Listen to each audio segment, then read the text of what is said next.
Maya's hands were slick with blood as Khalid Mansour's fist connected with her ribs, driving her back against the tunnel wall.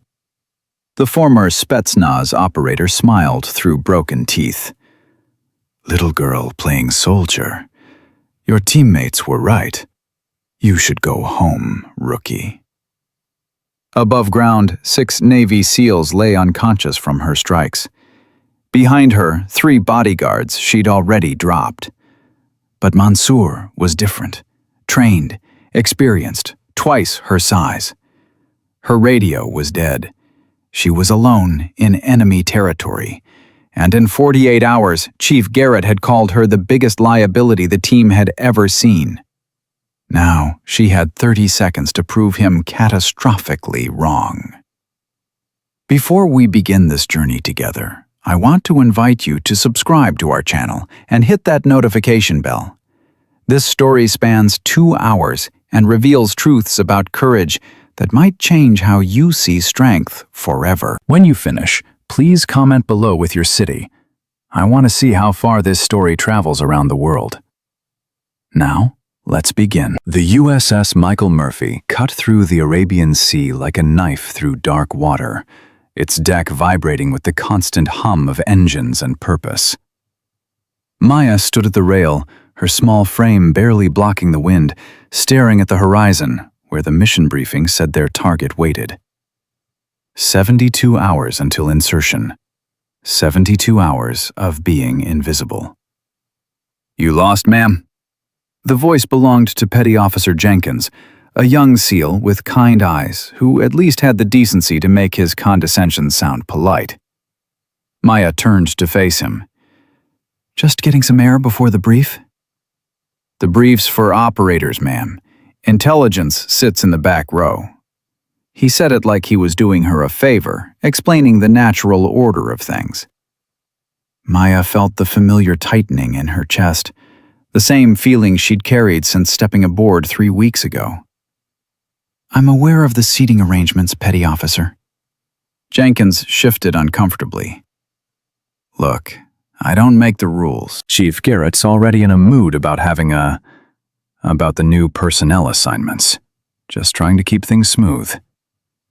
"A woman," Maya finished for him. "You can say it. I know why he's in a mood." The petty officer's face reddened. "It's not like that. It's exactly like that." Maya's voice stayed level, professional. "But I have a job to do, same as you. So if you'll excuse me, I need to review the intelligence package before the brief." She walked past him, her boots clicking against the deck with more confidence than she felt. Behind her, she heard Jenkins mutter something to another sailor. The words sensitivity training and quota hire drifted on the wind. Inside the ship's intelligence center, Maya sat alone at her workstation, 3 monitors glowing with satellite imagery, signals intercepts, and biographical data on their target. Khalid Mansour, a weapons dealer who'd armed insurgent groups across 4 countries. The mission was simple on paper: capture or kill. But the compound where Mansour would be in 3 days was anything but simple. "Reyes." Maya looked up to see Lieutenant Commander Marcus Webb, her immediate superior and the only person on the ship who'd treated her like an actual intelligence professional. He was in his late 40s, gray threading through his dark hair, with the weathered look of someone who'd spent more time in desert compounds than Pentagon offices. "Sir?" "How's the analysis coming?" "The compound's a fortress, sir. Reinforced concrete walls, single entry point, elevated firing positions. Standard breach would be a bloodbath." She pulled up a 3D model on her center screen. "But there's something interesting in the architectural plans I pulled from the regional database." Webb leaned in, studying the model. "Show me." "Here." Maya highlighted a series of ventilation shafts. "The main system runs from the roof down through every room, including the security center." The intake is barely 18 inches square, but the internal passages expand to 24 inches once you're inside. "Too small for anyone to fit." "Too small for any of the SEALs to fit," Maya corrected. I'm 5'3" and 115 pounds. I could make it. Webb's expression shifted from interested to concerned. Reyes, you're an intelligence specialist, not an operator.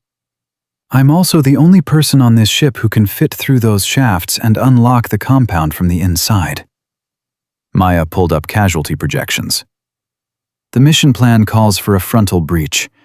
Based on the defensive setup, I'm projecting 40 to 60% casualties. But if someone could get inside first, open the gates, disable the security system. That someone being you. Yes, sir. Webb was quiet for a long moment, studying the data. Maya could see him running calculations, weighing options. Finally, he shook his head. It's a good analysis, but Brennan would never approve it. You know how he feels about non-combat personnel in the stack. Commander Hawthorne Hawk Brennan, 6'2", 230 pounds of pure SEAL arrogance. Maya had met him exactly once during her initial check-in. He'd looked at her service record for approximately 5 seconds before saying, "Intelligence specialist. Good. Stay in your lane and we won't have problems." What if we presented it as, Reyes, I'm telling you this as someone who respects your work. Don't push it. The team culture is traditional. Give them time to see your value before you suggest putting yourself in the line of fire. Maya wanted to argue, but Webb's tone made it clear the conversation was over. He was trying to protect her, she knew, trying to help her navigate a world where her presence alone was seen as political rather than professional. After Webb left, Maya sat staring at the ventilation schematics. Somewhere in the Philippines, her grandfather's voice echoed in memory. Ang tunay na mandirigma ay hindi humihingi ng permiso. A true warrior doesn't ask for permission. The mission briefing took place in the ship's operations center at 1900 hours. Maya arrived early, claiming a seat in the back row, as Jenkins had helpfully suggested. She watched the SEALs file in, 12 men, all of them moving with the casual confidence of people who'd never doubted their right to be in the room. Chief Petty Officer Derek Garrett entered last, his presence immediately dominating the space. He was in his mid-30s, built like a linebacker, with a face that had seen too much combat to smile easily. His eyes scanned the room and stopped on Maya. Webb, why is intelligence in the brief? Lieutenant Commander Webb stood near the front. She's our lead analyst on the target. I thought her presence might be valuable. Valuable. Garrett repeated the word like it tasted bad. What's valuable is operational security. How do we know she won't? Chief, Commander Brennan's voice cut through the room like a blade. He'd entered so quietly that even some of the SEALs looked surprised. Brennan was lean and dangerous-looking, with cold blue eyes that missed nothing. Lieutenant Commander Webb invited her. That's enough. Garrett's jaw tightened, but he nodded. Yes, sir. Brennan moved to the front of the room, and the briefing began. Maya listened as he outlined the mission with clinical precision: target location, force composition, rules of engagement, extraction plan. It was the frontal breach strategy, exactly what her analysis had shown would be a bloodbath. When Brennan asked for questions, Maya's hand went up before she could stop herself. The room went silent. Every SEAL turned to look at her. Commander, I've been analyzing the compound structure, and I believe there's an alternative approach that could significantly reduce casualties. Garrett laughed, a short, harsh sound. Here we go. Chief, Brennan said quietly. Then to Maya, go ahead, Specialist. Maya stood, her legs steadier than her voice. The compound has a ventilation system with an access point on the roof. Someone small enough could infiltrate through the shafts, reach the security center, and open the main gates from inside. It would eliminate the need for a contested breach. Someone small enough, Brennan repeated. Meaning you. I'm the only person on the ship who fits the dimensional requirements, sir. The room exploded. Three SEALs started talking at once, their voices overlapping in a wave of disbelief and dismissal. "This is a joke, right? Sir, we can't seriously be considering—" "She's intelligence, not even combat trained." Garrett's voice rose above the others. "Commander, with all due respect, this is exactly the kind of politically correct nonsense that gets people killed. We're a combat team, not a social experiment." Maya felt heat rising in her face, but she kept her voice level. "This isn't about politics, Chief. It's about mission effectiveness. The current plan projects—" "The current plan," Garrett interrupted, "was designed by operators with 20 years of experience. What do you have? 6 months on the ship? A college degree and looking at satellite photos?" "I have the only skill set that can get someone inside that compound without firing a shot." "Skill set." Garrett stood up, his full height imposing. "You think fitting through a hole makes you an operator? Do you have any idea what happens when a mission goes sideways? When rounds start flying and people are bleeding out? You'd freeze up and get real warriors killed trying to save you." "That's enough, Chief." Brennan's voice wasn't loud, but it carried absolute authority. Garrett sat down, radiating hostility. Brennan studied Maya for a long moment. "Your analysis is noted, Specialist, but Chief Garrett's point stands. This team is trained together for years. We know each other's capabilities, strengths, weaknesses. Inserting an unknown element into a high-risk operation is tactically unsound." "Sir, I'm not asking to join the assault team. I'm offering a pathway to—" "You're offering to crawl through a ventilation shaft into a hostile compound with no combat experience and no backup.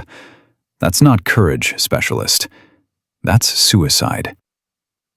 Brennan's expression softened slightly. "I appreciate your initiative, truly. But the answer is no. Stick to intelligence work. That's where you add value." Maya sat down, her face burning. Around her she could feel the SEALs' satisfaction, their worldview confirmed. The rookie had embarrassed herself, just like they knew she would. The brief continued, but Maya barely heard it. Her grandfather's voice wouldn't stop echoing in her mind. "When they tell you no, Mija, remember that every warrior in our family was told no first. We prove them wrong with actions, not words." After the briefing, Maya returned to her quarters, a tiny berth she shared with 2 other junior officers who were both currently on watch. She pulled out her phone and opened a photo. Her grandfather in his Philippine Navy uniform, young and proud, standing with his American UDT instructors in 1968. Master Chief Antonio Reyes. Frogman. Warrior. Teacher. He'd died 6 months ago, 3 weeks before Maya's deployment. The last conversation they'd had, he'd been in his hospital bed, oxygen tubes in his nose, but his eyes still sharp. "You're going to the fleet, Mija?" "Yes, Lolo. Intelligence specialist. I'll be supporting SEAL teams." "The Frogmen." He'd smiled. "I trained with their grandfathers. Tough men. Brave men. But sometimes—" He'd paused, choosing his words carefully. "Sometimes they forget that strength comes in many forms. They will underestimate you." "I know." "Good. Let them. The warrior who is underestimated holds the sharpest blade." He'd gripped her hand with surprising strength. "When the moment comes, and it will come, Mija, trust what I taught you. Trust your blood. We are warriors, even when no one sees us that way." Maya put the phone away and opened her laptop. If Brennan wouldn't listen to reason, maybe she could find another angle. She pulled up the mission timeline, the compound layouts, the intelligence on Mansour's security force. There had to be something, some detail everyone else had missed. She found it at 0300 hours, after 7 straight hours of analysis. The compound's emergency evacuation plan, buried in the archives of a construction firm that had worked on the building 5 years ago. There was a tunnel system, underground passages connecting the main compound to 3 different exit points, all of them unmarked on current maps. If the breach went wrong and Mansour escaped through those tunnels, they'd lose him. Months of intelligence work wasted. More attacks planned and executed while they tried to locate him again. Maya stared at the screen, her heart pounding. This changed everything. But would anyone listen? She drafted an update to the intelligence package, flagging the tunnel system as critical. Then she hesitated. If she sent it through normal channels, it would go to Webb first, then to Brennan. There'd be a delay, maybe hours. The team was already in final mission prep. By the time anyone read her update thoroughly, it might be too late to adjust the plan. Her hand hovered over the keyboard.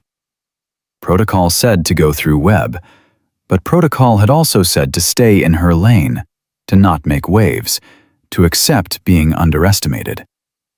Maya thought about her grandfather, about the Filipino warriors who'd fought Japanese invaders with bamboo spears because they had no other choice, about her grandmother's stories of the Katipuneros who'd launched a revolution against an empire. She opened a different window and began typing a direct message to Commander Brennan's secure terminal. If she was going to break protocol, she might as well make it count.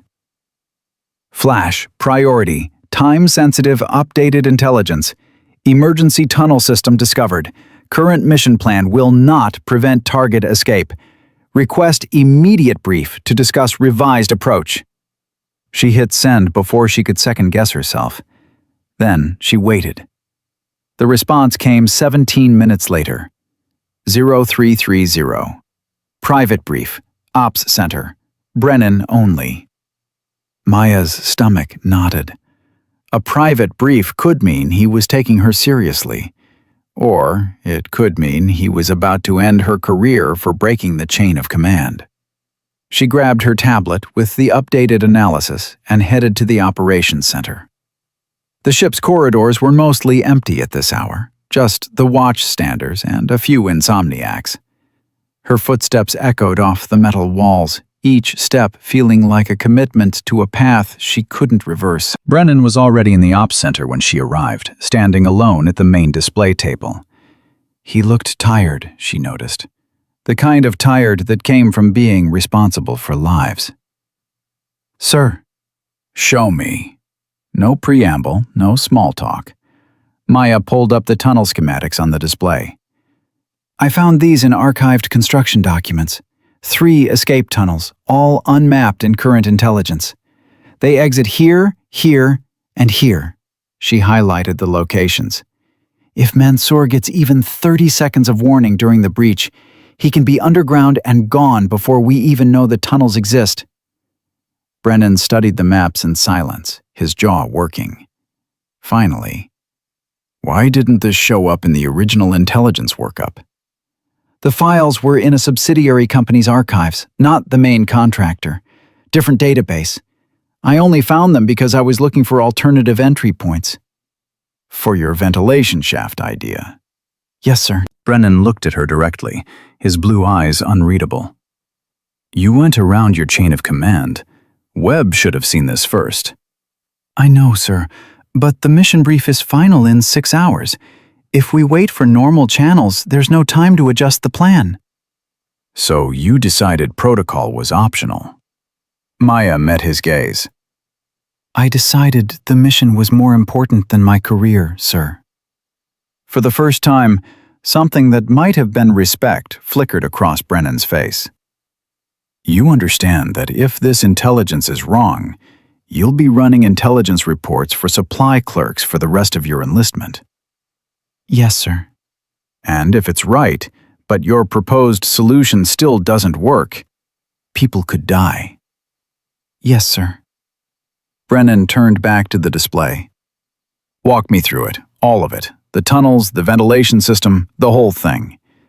And be honest. Can you actually do what you're suggesting, or is this theory? Maya took a breath.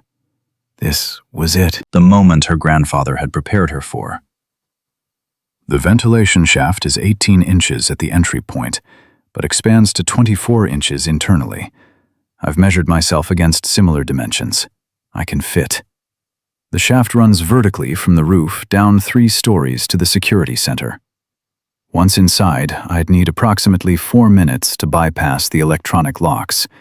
I've cross-trained with our engineering techs on similar systems. 4 minutes is a long time when you're alone in enemy territory. Yes, sir, but it's still faster than a contested breach.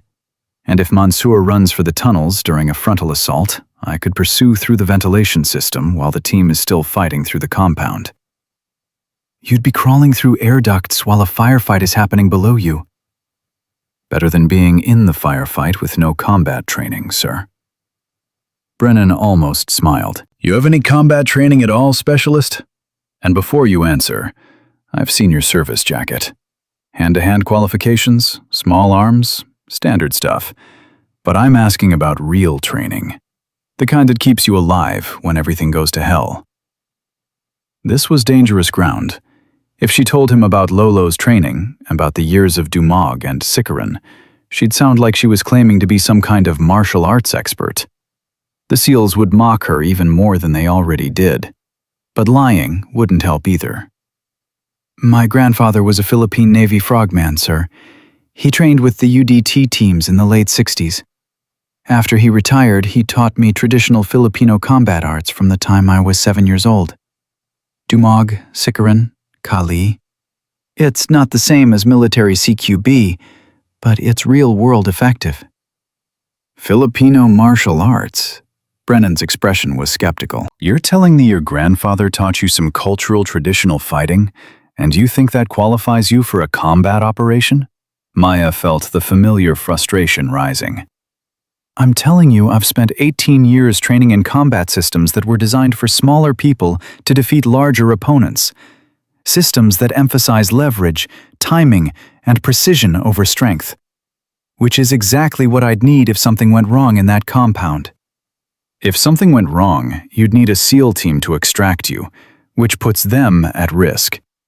If something goes wrong with a frontal breach, people die. That's already the risk, sir. I'm offering a way to reduce it. Brennan was quiet for a long time, studying the maps, running calculations she couldn't see.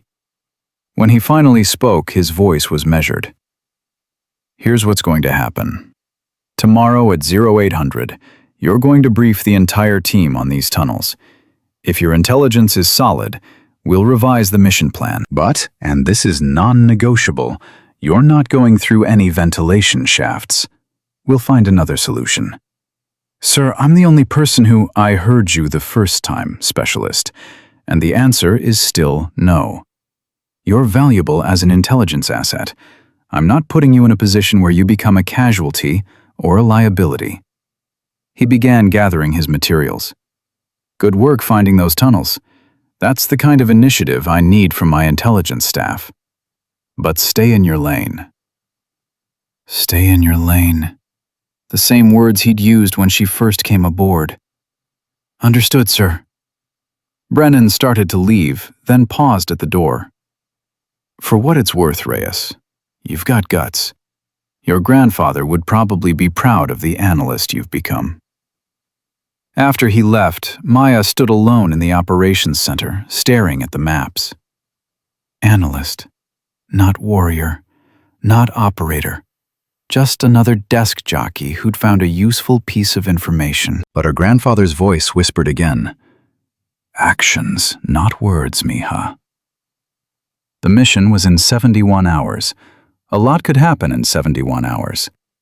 The 0800 brief was exactly as uncomfortable as Maya expected. When she presented the tunnel intelligence, Garrett's first response was, "How did we miss this?" The information was archived in a secondary contractor's database, Chief. Not negligence, just difficult to find. Difficult for some people, Garrett muttered. But even he couldn't deny the significance. The tunnels changed everything. Brennan spent 2 hours revising the mission plan, split the team, cover the tunnel exits, Maintain the frontal breach, but with adjusted timing to prevent Mansour from escaping underground. It was a better plan, maybe even a good plan, but it still didn't address the casualty projections for the breach itself. During a break in the planning session, one of the younger SEALs, Petty Officer Rodriguez, approached Maya. That was good work, Specialist. Finding those tunnels probably just saved lives.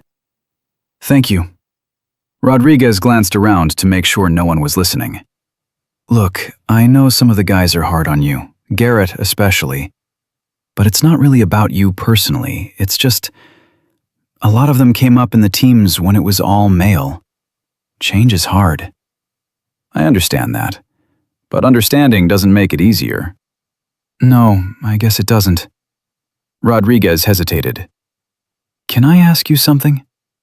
That stuff you mentioned about Filipino martial arts, is that for real? Like, you actually trained in combat, not just exercise classes? Maya studied his face, trying to determine if this was genuine curiosity or setup for another joke. But Rodriguez's expression was open, interested. It's real. My grandfather fought in multiple conflicts. He taught me the same systems his father taught him. It's not sport martial arts, it's combat methodology designed for warfare. Could you beat someone in a fight? I mean, someone trained? Depends on the person and the circumstances, but yes, I've sparred against trained opponents. The techniques work. Rodriguez nodded slowly. The reason I ask is, some of the guys think you've never even been in a real physical confrontation. They think you'd freeze up if things got violent. If you could maybe demonstrate something, show them you're not just book smart. I'm not performing for their entertainment, Rodriguez. That's not what I meant. I just thought, I know what you thought. You meant well, but I'm not going to play their game. Either they respect my professional capabilities or they don't. I'm not auditioning for acceptance. Rodriguez looked embarrassed. You're right. Sorry. That was stupid. After he left, Maya felt the weight of isolation settling over her again. She was alone on this ship. Webb was supportive but cautious. Rodriguez was friendly but ineffective. The rest saw her as an unwanted obligation. Lolo's voice. Being alone is not the same as being weak, Mija. Sometimes the lone warrior is the most dangerous. 60 hours until mission launch.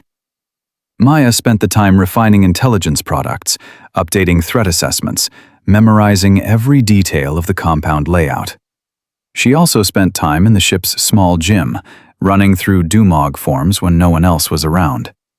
The movements were meditative, connecting her to Lolo, to the long line of warriors whose blood ran in her veins. She was in the middle of a particularly complex sequence, a flowing series of joint locks and pressure point strikes, when the gym door opened. She turned to see Chief Garrett standing in the doorway, watching her. Don't let me interrupt your dance routine. Maya straightened, her heart rate barely elevated despite the intense movement. It's not dance, Chief. It's Dumog. Right. Filipino stuff. Garrett walked over to the heavy bag, started wrapping his hands. You know what I think? I think you've spent too much time reading about combat, and not enough time actually doing it. Reading doesn't prepare you for what it's like when someone's really trying to hurt you. You're right. Reading doesn't prepare you. Training does. Garrett laughed. Training? You mean that choreographed stuff you were just doing? That works great until you face someone who isn't following the script. Maya felt her temper rising, but kept her voice calm. Every martial art looks choreographed until you understand the principles. The forms teach muscle memory, so the techniques work under stress. Muscle memory. Garrett hit the heavy bag 3 times in quick succession. Jab, jab, cross. The bag barely moved under his power. You want to know what works under stress? Size, strength, aggression. Everything else is philosophy for people who can't cut it in a real fight. Interesting theory. Is there a point to this conversation, Chief? Garrett stopped hitting the bag and turned to face her fully. The point is that in 58 hours, my team is going into a combat zone. Men I've served with for years, brothers. And I need to know that every person connected to this mission is solid, that they won't crack, that they won't become a liability. You're worried I'm a liability? I'm worried that when the bullets start flying, you'll remember you're just an analyst playing at being operator. I'm worried you'll panic. I'm worried that someone will die trying to protect you because the Pentagon needed good PR. Maya walked toward him slowly, stopping just outside striking range. Up close, Garrett was even more imposing. 6 inches taller, probably 100 pounds heavier. All of it muscle and combat experience. I understand your concern, Chief, and I respect it. You're trying to protect your team. But I need you to understand something too. I didn't ask to be anyone's political statement. I didn't ask for special treatment. I earned my rating. I earned my assignment. And I've earned my place on this ship. Whether you believe that or not is your problem, not mine. Garrett's eyes narrowed. You've got a mouth on you, Specialist. Wonder if you've got anything to back it up. Are you challenging me to fight you, Chief? Because that would be fraternization and assault. I'm pretty sure the Navy frowns on that. I'm suggesting that if you're so confident in your training, maybe you should prove it's more than just theory. Controlled sparring. Show me that you can handle yourself against someone who's not trying to make you feel good about your cultural heritage. Maya's pulse quickened. This was a trap. If she declined, Garrett would use it as proof that she was all talk. If she accepted and lost, which was likely against someone with his size and experience, it would undermine what little credibility she had, and if by some miracle she won, she'd make an enemy of the most influential chief in the SEAL team. But Lolo's voice, when the challenge comes, Miha, you must answer. Not to prove anything to them, but to honor those who trained you. What did you have in mind? Garrett smiled, but it wasn't friendly. Simple. Grappling. 3-minute round. First person to submit or get pinned for 5 seconds loses. No strikes. I don't want to actually hurt you. Just want to see if you can handle real resistance. You're offering to grapple with a female subordinate. That's still fraternization, Chief. Call it training. You said yourself your Filipino stuff is about grappling. Consider it cultural exchange. His smile widened. Unless you'd rather admit that maybe your grandfather taught you some interesting exercises, but not actual combat skills. The insult to Lolo cut deeper than anything Garrett had said about Maya herself. She felt anger flare hot in her chest, but she forced it down. Anger was the enemy. Lolo had taught her that. Emotion clouds judgment, Miha. The warrior who fights angry fights stupid. 1 round, 3 minutes, grappling only. Outstanding. Garrett moved to the center of the gym mat. Whenever you're ready, Specialist.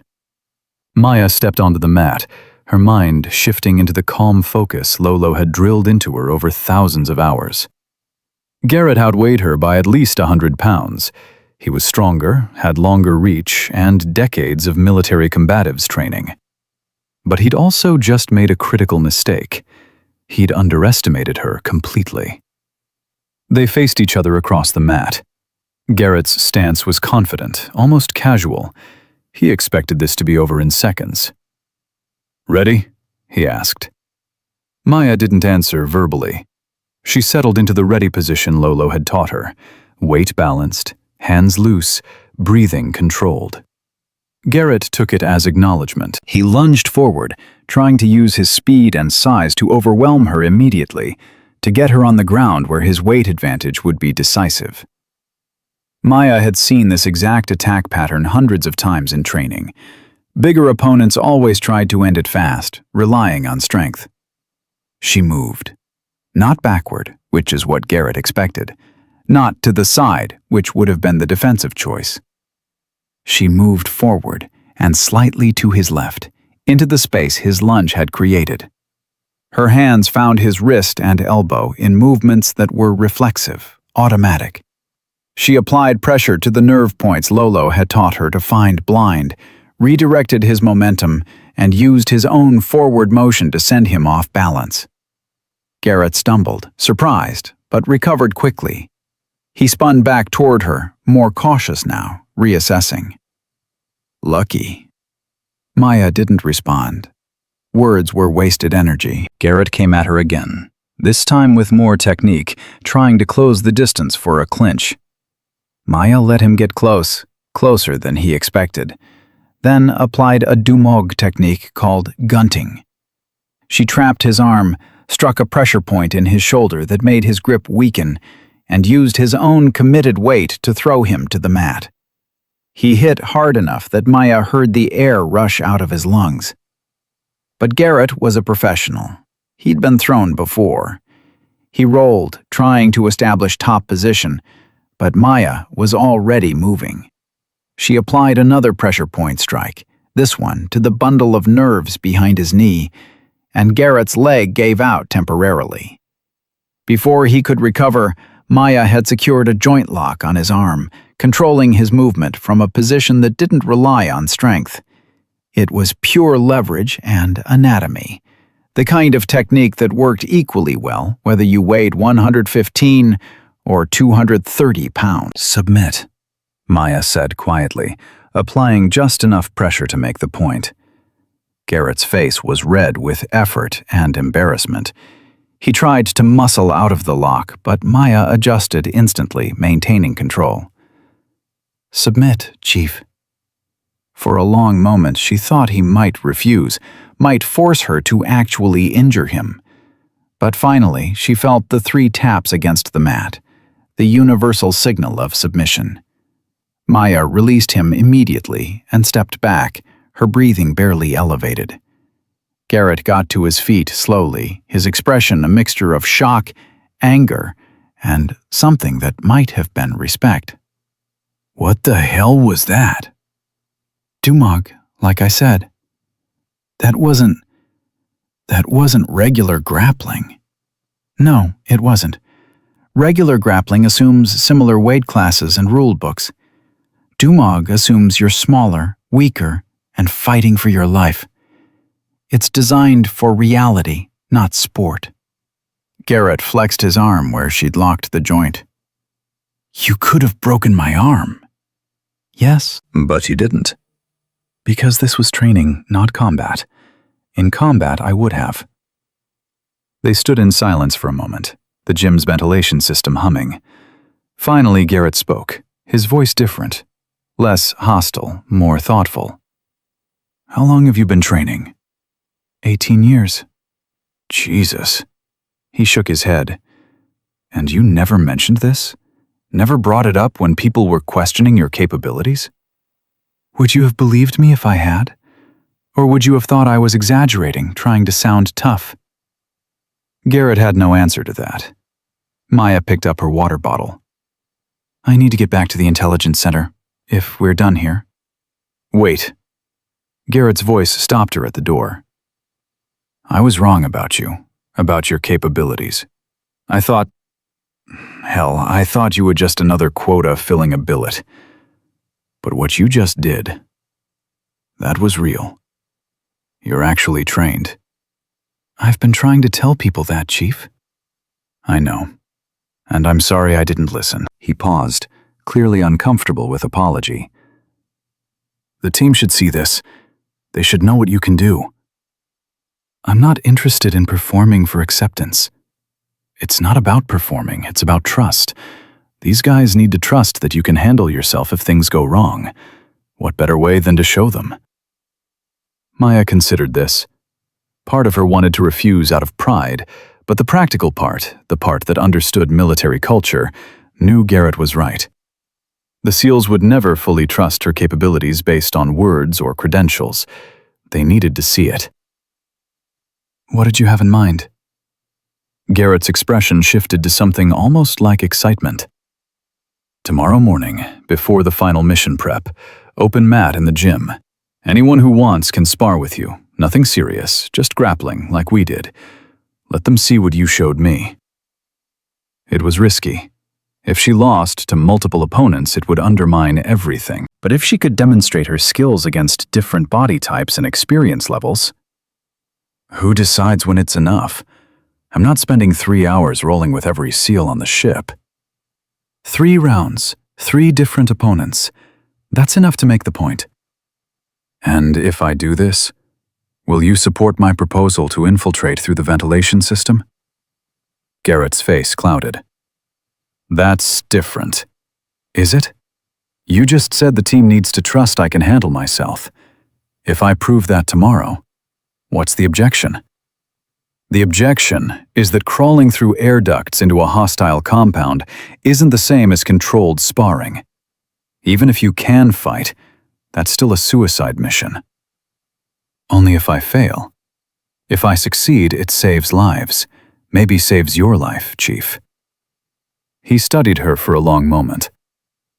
You're really willing to do this? Risk everything? I'm willing to do my job, the same as you. Garrett nodded slowly. Okay, you show the team tomorrow that you can handle yourself, and I'll back your plan to Brennan. Can't promise he'll approve it, but I'll give you my support. That's all I'm asking. After Maya left, she walked back to her quarters with her hands trembling slightly, not from fear, but from the adrenaline finally catching up to her. She'd just defeated a Navy SEAL chief in hand-to-hand combat.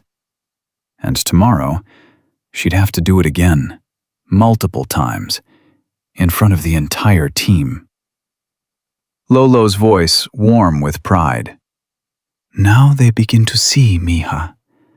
Now the blade reveals itself. She pulled out her phone and looked at her grandfather's photo again. In 36 hours, they'd be launching one of the most dangerous missions the team had attempted. In less than 24 hours, she'd have to prove herself to men who'd spent their entire careers believing people like her didn't belong. But tonight, alone in her quarters, Maya allowed herself a small smile, because for the first time since boarding this ship, someone had underestimated her and learned better. The word spread through the ship faster than Maya expected. By 2,100 hours, 3 different SEALs had stopped by the intelligence center with barely concealed curiosity, asking if the rumor about her sparring session with Chief Garrett was true. She'd kept her answers vague, professional. Let them wonder. Let them show up tomorrow with their own assumptions ready to be tested. But sleep didn't come easy that night. Maya lay in her rack, listening to the rhythmic sounds of the ship cutting through dark water, and felt the weight of what she'd committed to. 3 rounds, 3 opponents, in front of the entire team.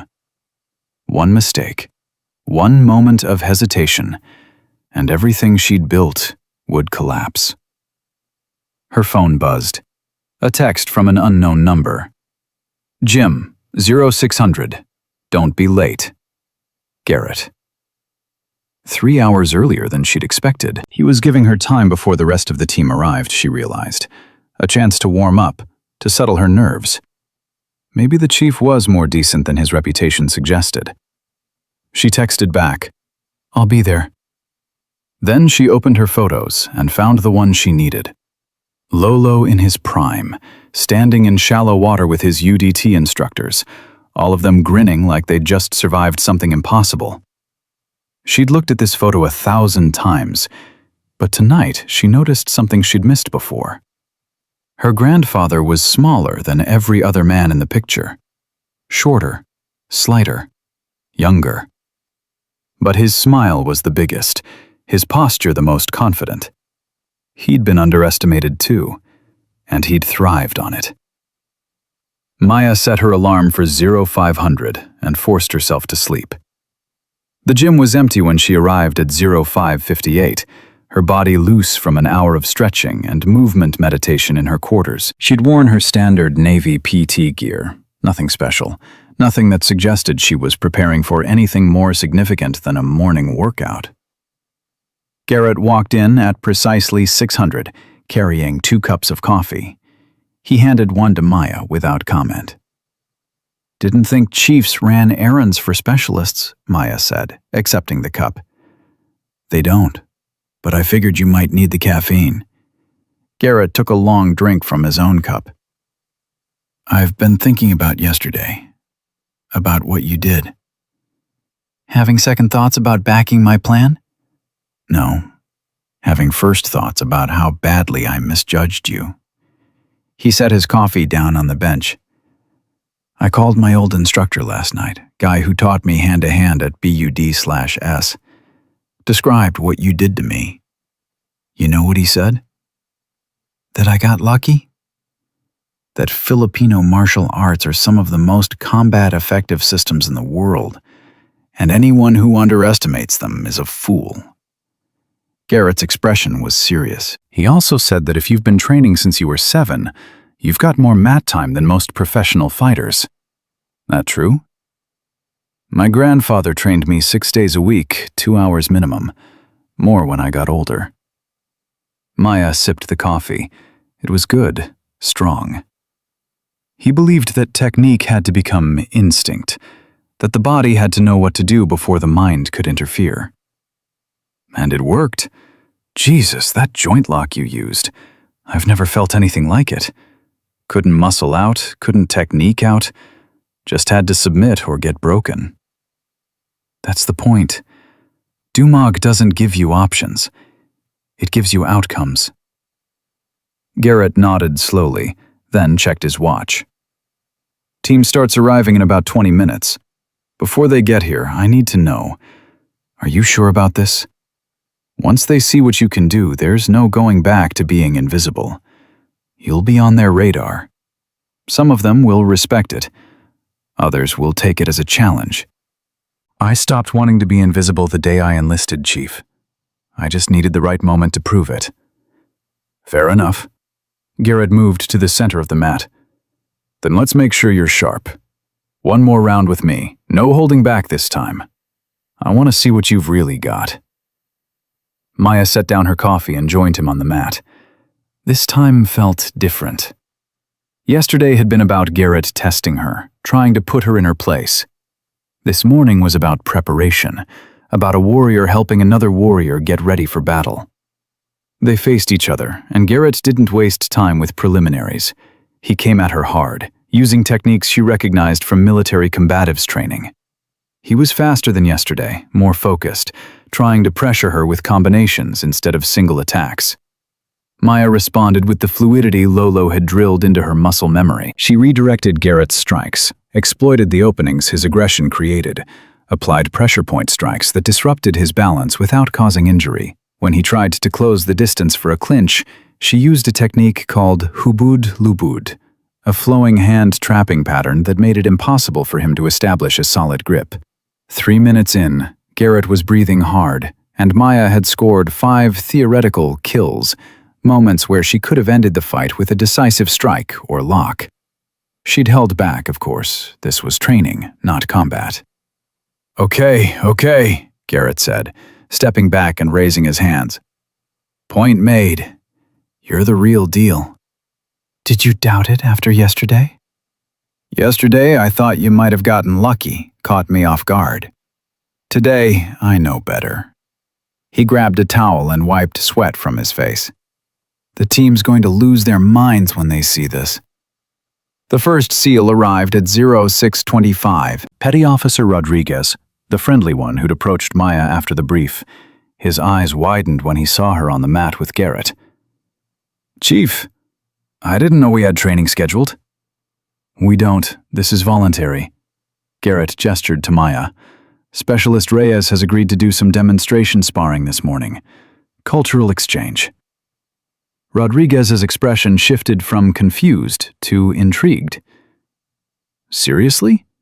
The Filipino stuff she mentioned? Come find out. By 0640, 8 SEALs had gathered in the gym, drawn by word of mouth and curiosity.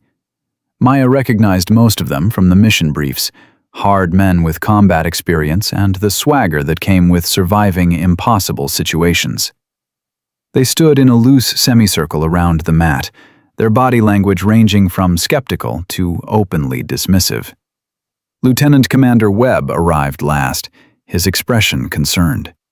He pulled Maya aside while Garrett explained the setup to the team. What are you doing, Reyes? What I have to do, sir. Proving I belong. You don't have to prove anything to anyone. Your intelligence work speaks for itself. With respect, sir, it doesn't. Not to them. Maya nodded toward the assembled SEALs. They need to see that I'm not just a liability, that I can handle myself if things go wrong. Webb's jaw tightened. And if you get hurt? If one of them gets hurt? This isn't regulation training, Reyes. If something goes wrong, then it's on me, sir. I volunteered. Chief Garrett tried to talk me out of it. That was a lie, but a useful one. Webb looked at Garrett, who shrugged with practiced innocence. All right, Garrett called out, his voice cutting through the low conversations. Here's the setup. 3 rounds, 3 minutes each. Grappling only, no strikes. First to submit or get pinned for 5 seconds loses. I need 3 volunteers. Every hand went up. Garrett grinned. Figures. Rodriguez, you're first. Thompson, you're second. He scanned the group and his grin widened. And since I know you're all wondering, yes, I've already gone around with her. She submitted me in under 2 minutes yesterday. The gym went silent. Several SEALs exchanged glances, clearly unsure if Garrett was joking. Bullshit, someone said from the back. No way. One way to find out. Garrett looked at Maya. You ready? Maya stepped onto the mat, her heart rate steady despite the audience. Rodriguez was a good first opponent, skilled but not aggressive, technical but not overwhelming. He approached the center of the mat with cautious respect. I'm not going to go easy on you, he said quietly. I'd be insulted if you did. They squared up, and Garrett called time. Rodriguez moved with the fluid competence of someone who'd spent years training. He was probably 6 feet tall, maybe 180 pounds, lean and fast. He tried to establish grips, to control Maya's posture the way military combatives talk. It was solid technique, textbook execution. But textbooks assumed your opponent was following the same rulebook. Maya let Rodriguez think he was succeeding, let him get the grips he wanted. Then she applied a wrist lock that Lolo called tekpi, a twisting motion that put pressure on the small bones and nerves in ways that grappling training didn't prepare you for. Rodriguez's grip weakened instantly, his face showing confusion. Before he could adjust, Maya transitioned into a throw that used his own committed weight against him. Rodriguez hit the mat hard, and Maya followed through with a control position that didn't rely on weight or strength, pure joint manipulation and leverage. Submit, she said, applying just enough pressure to make the choice clear. Rodriguez tapped immediately, his expression a mixture of shock and respect. The watching SEALs erupted in noise, some cheering, others arguing that Rodriguez had held back, still others demanding to know what technique Maya had just used. Time, Garrett called, though the round had lasted less than 90 seconds. Thompson, you're up. Thompson was bigger than Rodriguez, thicker through the chest and shoulders. He'd been at the knife defense training in the sample script's reality, but in this timeline he was just another SEAL who thought his size would be decisive. He rolled his shoulders as he stepped onto the mat, his confidence evident. No hard feelings if I accidentally hurt you, right? None at all. Same goes for you. Thompson came at her like a freight train, trying to use his mass and aggression to overwhelm her before she could establish any technique. It was the exact approach Garrett had used yesterday, and Maya responded the same way, moving into the attack instead of away from it, using Thompson's momentum as a weapon against him. She applied a technique called gunting, trapping Thompson's arm and striking a nerve cluster that made his entire right side go momentarily numb. While he was processing the unexpected sensation, Maya swept his legs and put him on the mat. The control position she established was inescapable, a combination of leverage and pressure points that made movement impossible without injury. Thompson tried to power out anyway. Maya felt his muscles strain against the lock, felt him refuse to accept that someone her size could control him. She applied more pressure, just enough to make pain override pride. "Submit, Thompson. Don't make me hurt you." He tapped, his face red with exertion and embarrassment. The gym noise intensified. Maya could hear the shift in tone, less mockery, more genuine interest. Some of the SEALs were asking technical questions, wanting to understand what they'd just witnessed. But not everyone was convinced. "She's catching them by surprise," someone argued. "They don't know the techniques, don't know how to defend. Put her against someone who's ready for it." Garrett raised his hand for silence. "Last round. Who's it going to be?"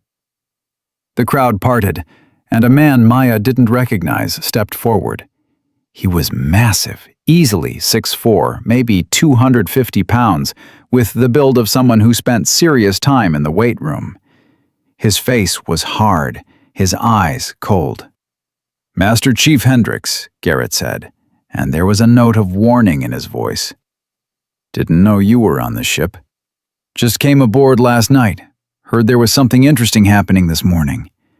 Hendricks' voice was deep, controlled. "Thought I'd see what all the fuss was about." Webb stepped forward. "Master Chief, this is supposed to be friendly training, nothing competitive." "I'm aware, sir. Just want to see if the specialist's techniques work against someone who's ready for them." Hendricks looked at Maya. "That okay with you, Specialist?" Every instinct Maya had screamed danger. Hendricks wasn't like the others. He moved with the careful control of someone who knew exactly how much damage he could do and exactly how to do it. This wasn't going to be training. This was going to be a fight. But backing down now would undo everything she'd accomplished. 3 minutes, she said. Same rules. Hendricks smiled, but it didn't reach his eyes. Same rules. They faced each other on the mat, and Maya felt the atmosphere shift. The other SEALs sensed it too. The crowd had gone quiet, watchful. Even Garrett looked tense. When time started, Hendricks didn't rush. He circled Maya carefully, forcing her to turn, testing her footwork and balance. He was analyzing her, looking for patterns, for weaknesses. This was a trained fighter, someone who'd spent decades learning how to hurt people efficiently. Maya kept her breathing steady, her mind calm. Lolo's voice. The bigger the opponent, the more committed their movements must be. Watch for the commitment, Mija. That's when they're vulnerable. Hendricks feinted left, then shot in fast for a takedown. The movement was explosive, professional, exactly what you'd expect from someone with his experience. But Maya had seen the commitment in his eyes a fraction of a second before he moved. She pivoted, applied a technique called Siko, an elbow reference point that redirected Hendricks's force past her body. His hands found only air where she'd been standing. Before he could recover, Maya struck a pressure point behind his knee, buckling his stance. Hendricks stumbled but caught himself, spinning back toward her with impressive speed for his size. He was reassessing now, realizing that his usual advantages weren't working. Not bad, he said, his tone respectful but still dangerous. Let's try that again. This time when he came in, he used a combination. Feints, level changes, multiple attack angles. He was trying to confuse her, to make her commit to defending one attack while he executed another. It was sophisticated, technical, the kind of approach that came from real combat experience. Maya responded with flowing footwork, never quite where Hendricks expected. She applied small disruptions, a pressure point here, a balance break there, that accumulated into larger problems for him. When he tried to establish a clinch, she used hubud-lubud to tie up his hands, then transitioned into a joint lock that put stress on his shoulder. Hendricks was strong enough to resist it, but resistance required energy. Maya felt him burning through his cardio, felt his breathing get heavier. She was barely winded. Size and strength were exhausting. Technique was efficient. At the 2-minute mark, Hendricks changed tactics. He stopped trying to grapple in a controlled way and just tried to grab Maya any way he could, to use his raw strength advantage to pin her down. It was desperation, but it was also dangerous. Uncontrolled power could cause accidental injury. Maya made her decision in a fraction of a second. She stopped being defensive and attacked. She moved inside Hendricks' guard, using footwork that made her seem to teleport. Her hands found 3 pressure points in rapid succession: shoulder, ribs, inner thigh. Each strike causing temporary nerve disruption. Hendricks' left arm went numb. His right leg weakened. His breathing hitched. Maya applied the finishing technique, a variation of Dumog called Sagasa, a leveraged throw that used Hendricks' own weight as the primary force. The Master Chief went airborne and landed flat on his back, with Maya controlling his arm in a position that would dislocate his shoulder if he moved wrong. "Submit," she said quietly, her voice barely audible over his heavy breathing. For 3 long seconds, Hendricks didn't respond. Maya could see the calculation in his eyes. Could he power out? Was there a technical escape? Was submitting to someone a third his size too damaging to his reputation? Then he tapped. 3 clear strikes against the mat. Maya released him immediately and stepped back. The gym was absolutely silent. Hendricks got to his feet slowly, flexing his arm where she'd controlled it. He looked at Maya with an expression she couldn't quite read. "Where did you train?" he finally asked. "My grandfather's backyard in San Diego. Every day for 18 years. Your grandfather knew what he was doing. Hendricks extended his hand. That was the most technical grappling I've experienced in 30 years of service. You're the real deal, specialist. The handshake felt like validation, like acceptance, but more than that, it felt like the door finally opening to a room she'd been standing outside since the day she enlisted. The watching SEALs crowded forward, everyone talking at once, asking questions about techniques and training, and whether Maya could teach them some of what she knew. Even the skeptics had shifted their tone from dismissive to curious. Webb pulled Maya aside while the crowd swarmed Garrett with questions. That was either the bravest or the stupidest thing I've ever seen a specialist do, he said quietly. Maybe both, sir. Hendricks is a legend.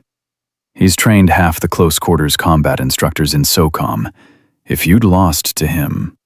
I know, sir. But I didn't lose. Webb shook his head, but he was almost smiling. No, you didn't.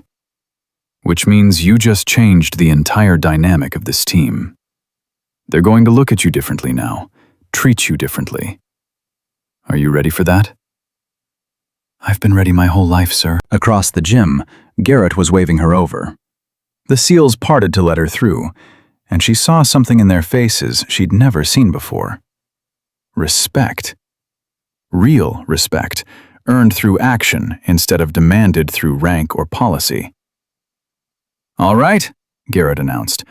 I think we can all agree that Specialist Reyes is not the liability some people thought she was. He looked directly at a few of the SEALs who'd been most vocal in their criticism. Which brings us to the mission. Reyes proposed an infiltration plan that I initially opposed. After what I just saw, I'm changing my position. Webb's expression shifted to alarm. Chief, we're not making tactical decisions based on a sparring session.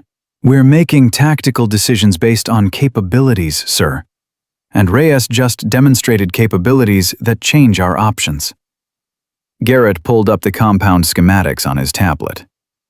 If she can handle herself against Hendricks, she can handle herself in that compound, and her plan is still the lowest casualty option we have. The SEALs crowded around the tablet, studying the ventilation routes Maya had identified. Rodriguez spoke up first. If she can get inside and open those gates, we avoid the whole frontal breach.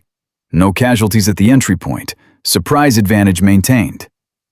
What if she gets stuck in the shaft? Thompson asked. What if Mansour has guards in the security room? Then I adapt, Maya said, her voice carrying more confidence than she felt. Dumog works in confined spaces. Actually works better. Less room for opponents to use size advantage. Hendricks, still flexing his arm, nodded slowly. The techniques I just experienced would be devastating in close quarters. No room to defend, no leverage to resist. It's actually the perfect skill set for what she's proposing. Master Chief, with respect, you're endorsing sending a non-combat specialist into a hostile compound alone, Webb said, his voice tight with concern. I'm endorsing using the right tool for the right job, sir. We've got 12 shooters who are trained for direct action, but we've only got one person small enough to fit through those shafts and skilled enough to handle what she finds on the other side. The debate continued for another 20 minutes, with opinions shifting as the SEALs processed what they'd witnessed. Maya stayed quiet, letting her demonstration speak for itself. Finally, Garrett held up his hand for silence. This goes to Commander Brennan. He makes the final call. But I'm recommending we integrate Reyes's infiltration plan into the mission profile. He looked at Maya. If Brennan approves, are you committed? No backing out when reality hits. I've never backed out of anything in my life, Chief. Garrett smiled. No, I suppose you haven't.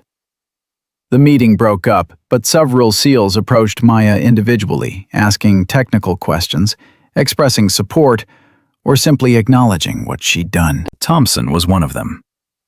I was wrong about you, he said bluntly. I thought you were just another political appointment, but you earned your place today, for what it's worth. It's worth a lot. Thank you. After everyone left, Maya stood alone in the gym, her body finally starting to feel the accumulated strain of 4 intense grappling sessions in less than 24 hours. Her phone buzzed. A text from an unknown number. My office, 1,000 hours. Brennan. 2 hours to find out if her demonstration had changed anything. 2 hours to prepare for the conversation that would determine whether she got her chance or spent the rest of her career proving herself over and over again. Maya looked at Lolo's photo one more time. In it, her grandfather was younger than she was now, already a warrior, already facing men who underestimated him because of where he came from and what he looked like.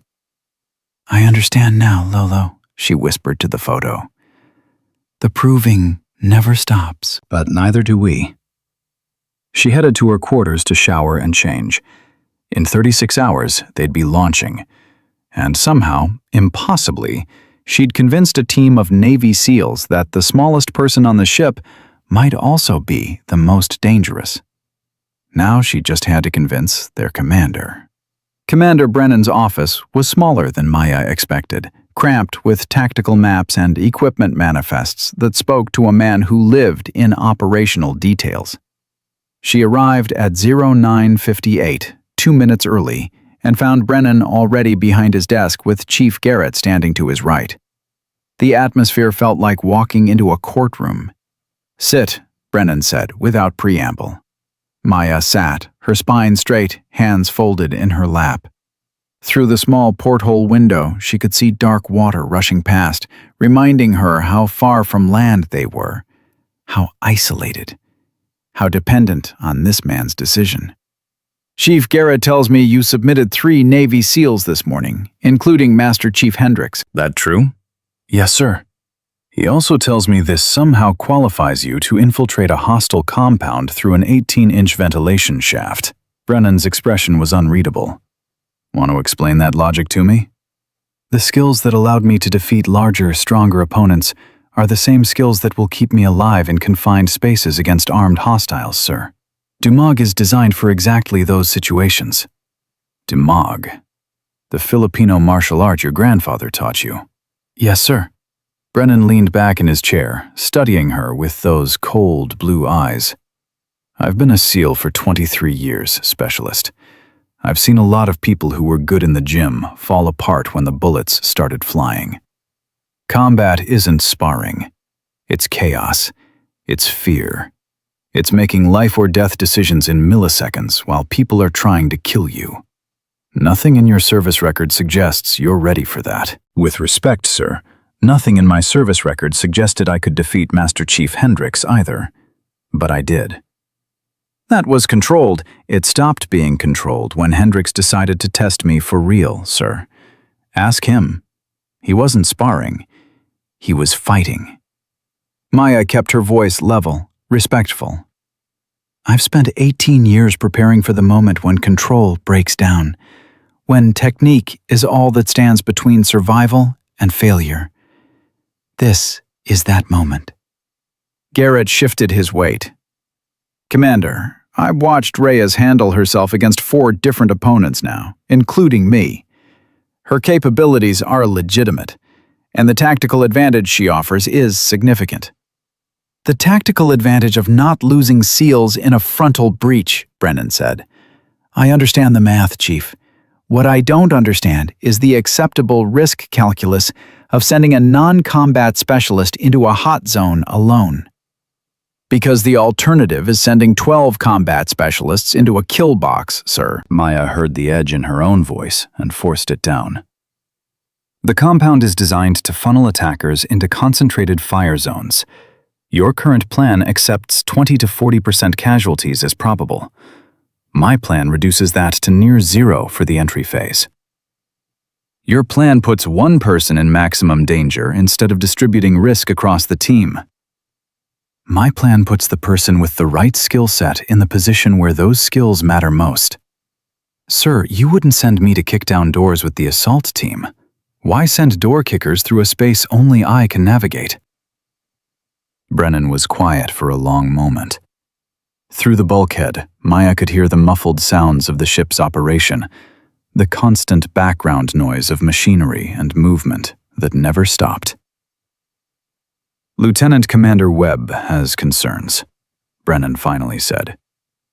He thinks this is too dangerous, that we're putting you at risk to prove a political point about integration. Webb's a good officer, looking out for his people, sir. But this isn't about politics. This is about mission success. And if you fail? If you get stuck in that shaft, or captured, or killed? Maya met his eyes directly. Then I fail alone, sir. The team continues the mission without me. That's still a better outcome than losing multiple SEALs in the breach. Garrett spoke up. Commander, I was opposed to this plan initially. I thought Reyes was a liability. I was wrong. Dead wrong. What she demonstrated this morning, that's not luck or beginner's advantage. That's years of legitimate combat training. If she says she can do this, I believe her. Master Chief Hendricks agrees, Brennan said. I spoke with him before you arrived. He said your techniques were the most combat effective he's encountered outside of Israeli Krav Maga. High praise from a man who's trained special operations personnel for 30 years. Maya felt hope flicker, but kept her expression neutral. I learned from the best, sir. My grandfather fought in real wars, real combat. He didn't teach me sport techniques. He taught me how to survive.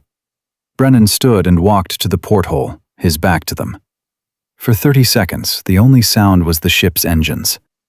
Then he turned around and his expression had shifted from skeptical to resigned. Here's what's going to happen.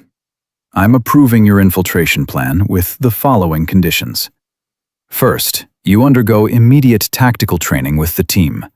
Radio procedures, emergency signals, basic weapons handling refresher. No arguments. Yes, sir. Second, you wear a body camera with live feed.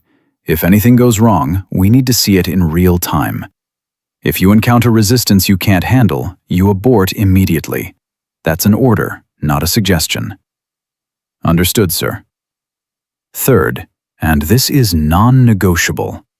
If at any point I determine the risk has exceeded acceptable parameters, I pull you out. You don't get to argue. You don't get to play hero. You extract immediately, or I court-martial you for disobeying a direct order. Clear? Crystal clear, sir. Brennan moved back behind his desk, but he didn't sit. You understand what you're volunteering for. This isn't a training exercise. Mansour's security forces are professional killers. If they catch you in those shafts, they'll execute you without hesitation. I understand, sir. And you still want to do this. Maya thought about Lolo, about the long line of warriors whose blood flowed in her veins, about every person who'd told her she was too small, too young, too female to belong, about the SEAL team outside this office who'd finally started to see her as something more than a political obligation. I want to do my job, sir. This is how I can best serve the mission. Brennan nodded slowly. Then you've got 34 hours to get ready. Chief, she's with your training team until we launch. I want her integrated, prepared, and as combat-ready as we can make her in the time we have. Yes, sir. Dismissed. Maya stood and turned to leave, her heart pounding so hard she could feel it in her throat. She'd done it. She'd actually convinced him. Reyes. Brennan's voice stopped her at the door. Your grandfather would be proud of the warrior you've become. Make sure you come back alive so you can tell him about it. He died 6 months ago, sir. Then make sure you come back so you can honor his memory by training the next generation. We're going to need more warriors like you. Outside Brennan's office, Maya's hands were shaking. Garrett noticed. Adrenaline crash? Something like that. Get used to it. Wait until you're actually in the compound. He started walking toward the operations center. Come on, we've got work to do and not much time to do it. The next 30 hours were the most intense of Maya's life. Garrett wasn't exaggerating about immediate training. Within 2 hours of Brennan's approval, Maya was in the operations center learning radio protocols, emergency extraction procedures, and the 100 small details that could mean the difference between mission success and catastrophic failure. Rodriguez walked her through the communication equipment, a miniaturized system that would allow her to maintain contact with the team while navigating the ventilation shafts. This is your lifeline, he explained, holding up an earpiece barely larger than a hearing aid. It's got bone conduction, so even if you can't talk out loud, sub-vocalization will transmit. But, and this is important, these things are fragile. Impact, water, electrical interference, all of it can kill the signal. What happens if I lose communication?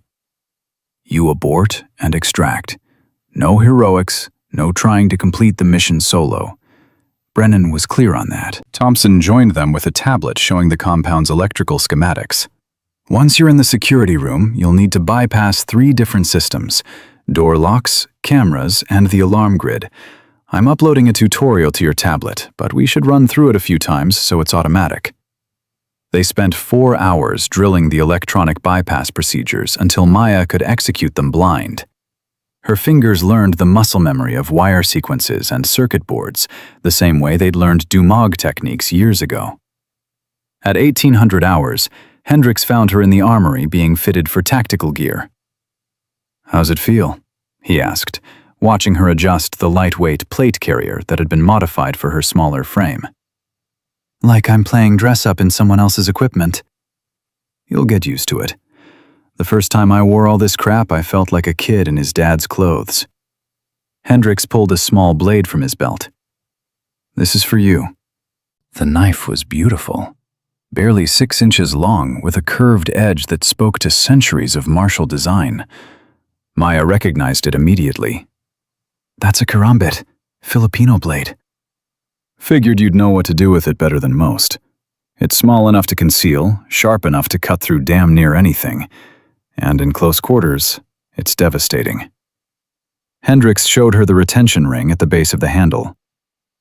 "Your grandfather teach you knife work?" "Kali was part of my training.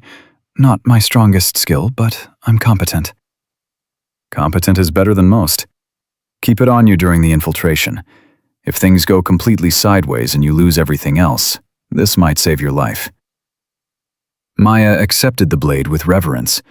It felt right in her hand, balanced and purposeful. "Thank you, Master Chief." "Thank me by coming back alive. I want to train with you again when this is over.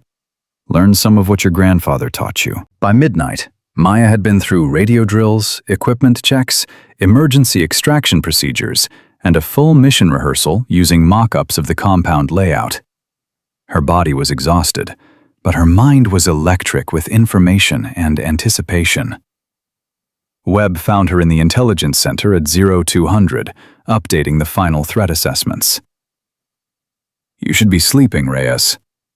"Can't. Brain won't shut down." Webb sat down across from her, his expression paternal. "I'm terrified you're going to get yourself killed tomorrow." "Yesterday you said this was brave or stupid. Which do you think it is now?" "Both. Definitely both." He pulled up the infiltration timeline on his screen. "But I've been doing this job long enough to recognize when someone has that rare combination of skill, preparation, and sheer will that makes impossible missions possible. You've got it. That scares me almost as much as the mission itself." "Why?" "Because people with that combination don't know how to quit. They push until something breaks, and usually that something is them." Webb's voice was gentle but serious. "Promise me something. If it goes wrong, really wrong, you'll abort. You'll choose survival over mission completion." Maya wanted to promise, but the words stuck in her throat. She thought about Lolo's stories of Filipino warriors who'd held positions against impossible odds, who'd chosen honor and mission over survival. "I'll do my best, sir." "That's what I'm afraid of." Webb stood to leave, then paused. "Your grandfather taught you well, but he also kept you alive for 18 years. Honor that by staying alive now." At 0400, 28 hours after Brennan's approval, Maya finally forced herself to sleep. She dreamed of narrow spaces and dark water, of her grandfather's hands showing her how to find pressure points in complete darkness, of voices speaking languages she almost understood. She woke at 7:30 to her phone buzzing. A message from Garrett. "Final brief in 1 hour. Bring your game face." The final mission brief was standing room only. Every SEAL on the team, all the support personnel, Lieutenant Commander Webb, and Commander Brennan himself. Maya stood at the front with Garrett, looking at faces that had shifted from hostile to curious to, in some cases, genuinely supportive. Brennan ran through the mission timeline with clinical precision. The assault team would approach from the southeast, while Maya inserted from the north via helicopter. She'd have a 6-minute window to enter the ventilation system before the team initiated their approach. Her job was simple on paper: reach the security room, bypass the locks, open the gates, disable the alarm system. "Questions?" Brennan asked. A SEAL Maya didn't recognize raised his hand. "What happens if Specialist Reyes encounters guards in the security room?" "She neutralizes them using the techniques she demonstrated yesterday," Garrett answered before Brennan could. "We've all seen what she can do. Trust the skill set. And if there's more guards than she can handle? Then I use the karambit Master Chief Hendricks gave me and I adapt," Maya said, her voice carrying confidence she only partly felt.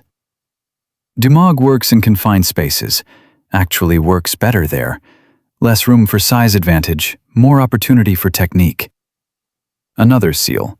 What if the ventilation shaft is smaller than the schematics indicate? What if you can't fit? Then I abort and we revert to the original breach plan. But I've measured myself against the dimensions. I'll fit. The questions continued for 20 minutes, each one probing for weaknesses, for failure points, for reasons to doubt. But Maya answered each with specificity and calm, drawing on the preparation of the past 30 hours and the lifetime of training before that. Finally, Brennan called time. Insertion is at 2,200 hours. Everyone knows their role. Gear up, final checks at 2,000. Dismissed. The team dispersed, but several SEALs approached Maya individually. Thompson. Good luck in there. We'll be listening on the radio. Rodriguez. Remember, if the comms go dark, abort immediately. We can always try another approach. Even some of the SEALs who'd been most skeptical offered brief words of encouragement or respect. But it was Hendricks who pulled her aside with something more serious in his expression. I need to tell you something about Mansour. Intelligence didn't include it in the official brief because it's not confirmed, but I've got a contact who served with Russian Spetsnaz. He says Mansour trained with them in the 90s, that he's not just a weapons dealer but a former operator himself. Maya's stomach tightened. What kind of operator? Close quarters specialist. Sistema training, which is Russian military hand-to-hand. If you encounter him directly, don't assume he's just a businessman with bodyguards. He's dangerous in his own right. Why are you telling me this now? Because if I told you earlier, you might have second-guessed yourself. Now you're committed, you're prepared, and you need to know what you might face. Hendricks gripped her shoulder. Your Dumog is designed to defeat larger, trained opponents. Mansour is larger and trained. But so was I, and you handled me. Trust your training. The hours between the final brief and insertion crawled by with agonizing slowness. Maya went through her gear check 3 times, tested her radio system twice, reviewed the security bypass procedures until they were automatic. At 1900 hours, she returned to her quarters for what might be the last moment of privacy before the mission. She pulled out her phone and recorded a video message. Nane, if you're watching this, it means something went wrong tonight. I want you to know that I'm proud of what I'm doing, proud to serve, proud to honor Lolo's legacy, proud to show that warriors come in all forms. Tell everyone back home that I did my job. Tell them I didn't quit. And tell them, her voice caught slightly, tell them that Lolo's training saved American lives tonight, even if it couldn't save mine. I love you. She saved the video, but didn't send it. Superstition, maybe. Or faith that she'd delete it tomorrow and laugh about her dramatic moment. At 2,000 hours, the team assembled on the flight deck. The night was moonless, the sea invisible beneath them except for occasional whitecaps caught in the ship's lights. 2 helicopters waited, rotors already spinning. One would carry the assault team. The other, smaller and faster, would carry Maya and 2 pilots. Brennan appeared beside her as she checked her gear one final time. Last chance to back out, Specialist. No judgment if you do. Maya looked at him. This man who'd doubted her and then trusted her, who'd put his mission and his team in her hands. I'm ready, sir. I know you are. That's what scares me. He extended his hand. Good luck, Reyes. Make your grandfather proud. Every day, sir. Every day. The helicopter ride was brief, 30 minutes over dark water that felt like 30 hours. Maya sat alone in the cargo area, her mind running through the mission steps, the bypass procedures, the emergency protocols. The pilots didn't speak to her except for a 5-minute warning. Through the open door, she could see the Somali coastline approaching, a darker line against the dark sky. The compound was 3 miles inland, invisible from here but present in her mind from hours of studying satellite imagery and floor plans. The helicopter pilot's voice crackled in her ear. 2 minutes to insertion point. Weather's clear, no visible ground activity. You're good to go.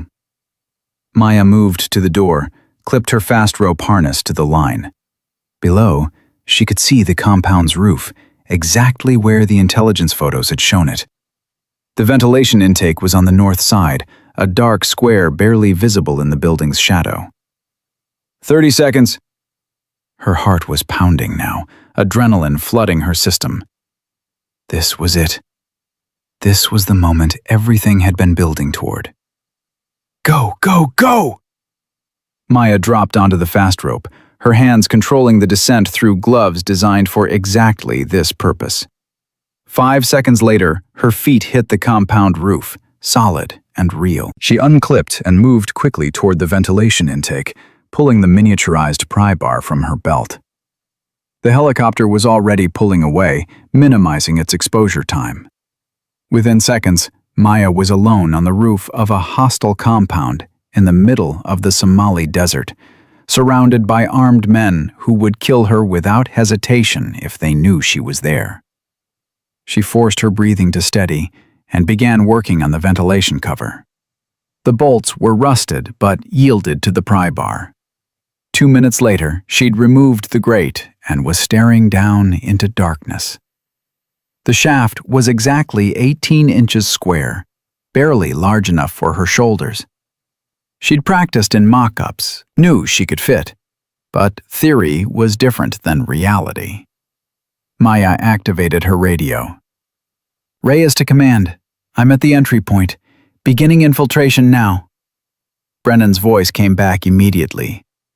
Copy that, Reyes. We have your video feed. Proceed when ready. She attached a small LED light to her tactical vest, took one last breath of open air, and lowered herself into the shaft. The metal walls pressed against her shoulders immediately, tight but manageable.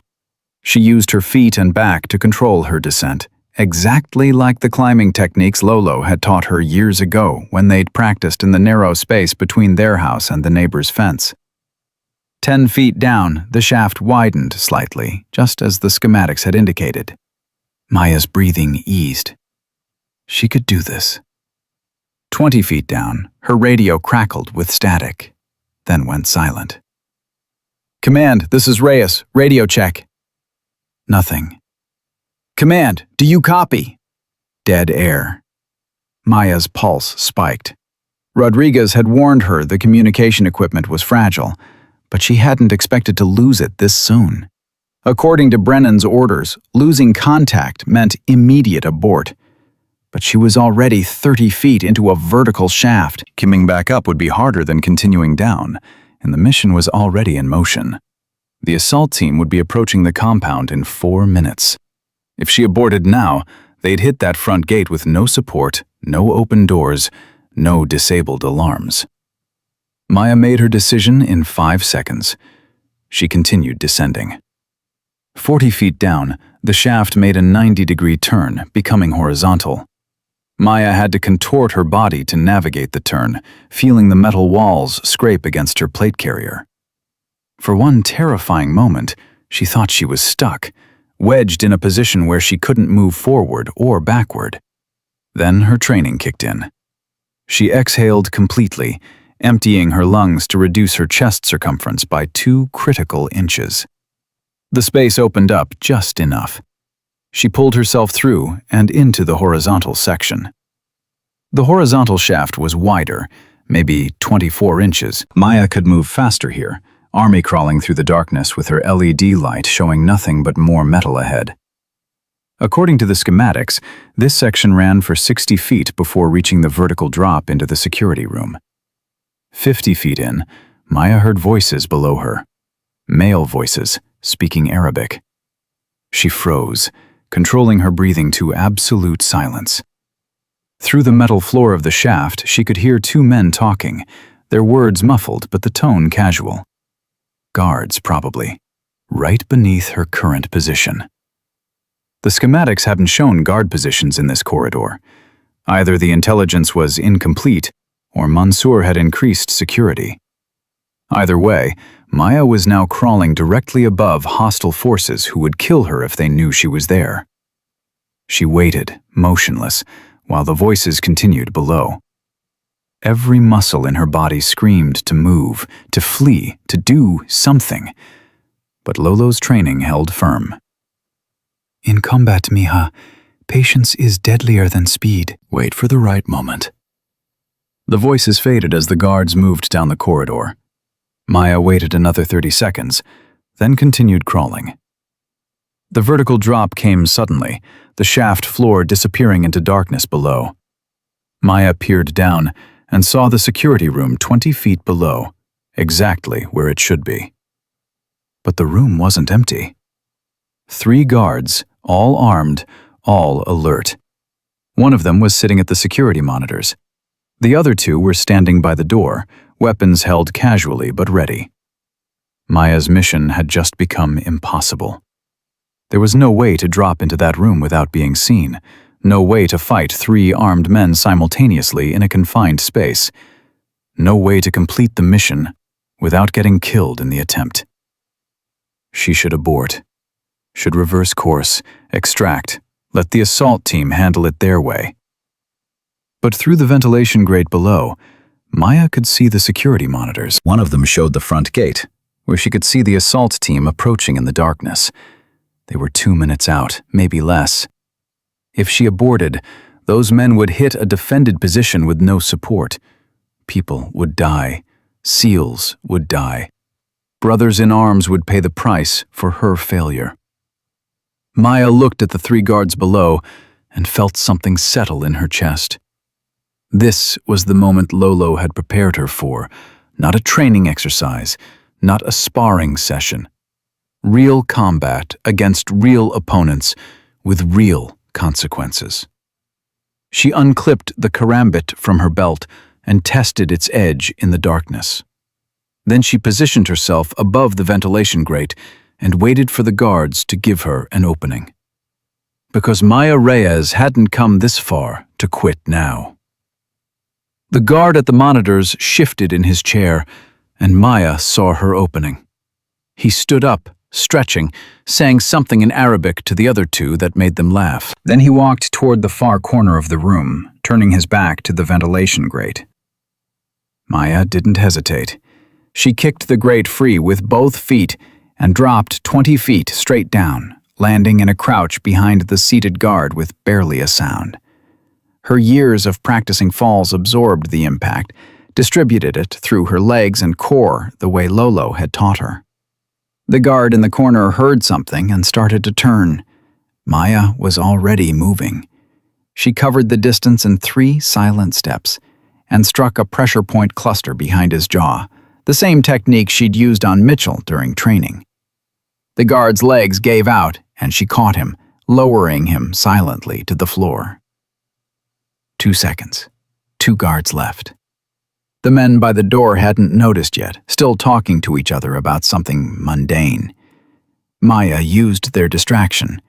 She moved like water, crossing the room at an angle that put the desk between her and their line of sight. When she emerged, she was behind the first guard, her karambit already in motion. She didn't kill him. Lolo's voice was clear in her memory. "Take life only when there is no other choice, Mija." Instead, she applied the blade's curved edge to the back of his knee, cutting through the fabric and finding the nerve cluster beneath. The guard collapsed with a strangled gasp, his leg useless.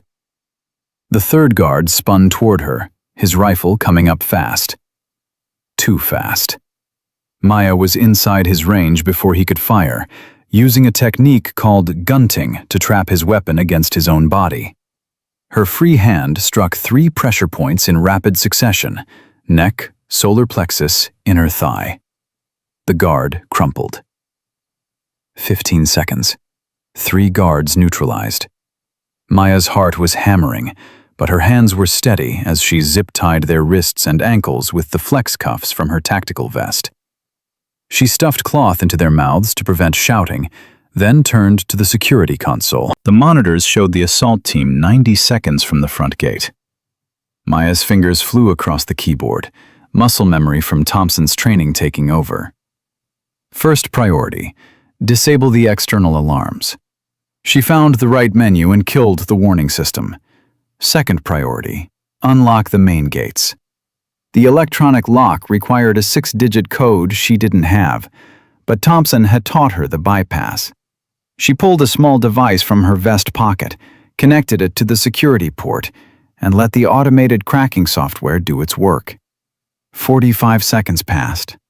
The device beeped, "Success." Maya triggered the gate release and watched on the monitors as the heavy metal barriers swung open. On screen, she saw the SEAL team pause, surprised by the sudden access. Then they moved through, weapons up, coordinating their approach exactly as briefed. Maya felt a surge of fierce satisfaction. She'd done it. The impossible infiltration had worked. But her mission wasn't finished. Third priority: disable the internal cameras so the SEALs wouldn't be tracked through the compound. Maya pulled up the camera control system, and her blood went cold. One of the monitors showed a man moving quickly through a corridor she recognized from the schematics. Tall, athletic build, moving with purpose toward the back of the compound, toward the tunnel system she'd discovered in the archived construction documents. Khalid Mansour was running. Maya's hands hovered over the keyboard. Protocol said to alert the team, to let them handle the pursuit. But her radio was dead, and the SEALs were committed to clearing the compound room by room. By the time they reached Mansour's position, he'd be underground and gone. She watched him disappear through a door marked on her mental map as Storage 3, the tunnel entrance, exactly where her intelligence had predicted. Lolo's voice. "The warrior who hesitates allows the enemy to escape, Miha. Act with certainty or accept failure." Maya disabled the cameras, grabbed one of the guards' radios in case she could reach the SEAL team frequency, and ran for the door. The corridor outside was empty, lit by dim emergency lighting that cast long shadows. She moved fast but quiet, her training making each footstep nearly silent despite her speed. Storage 3 was 60 meters away. Maya covered the distance in 20 seconds, her breathing controlled despite the adrenaline screaming through her system. The door was heavy steel, slightly ajar.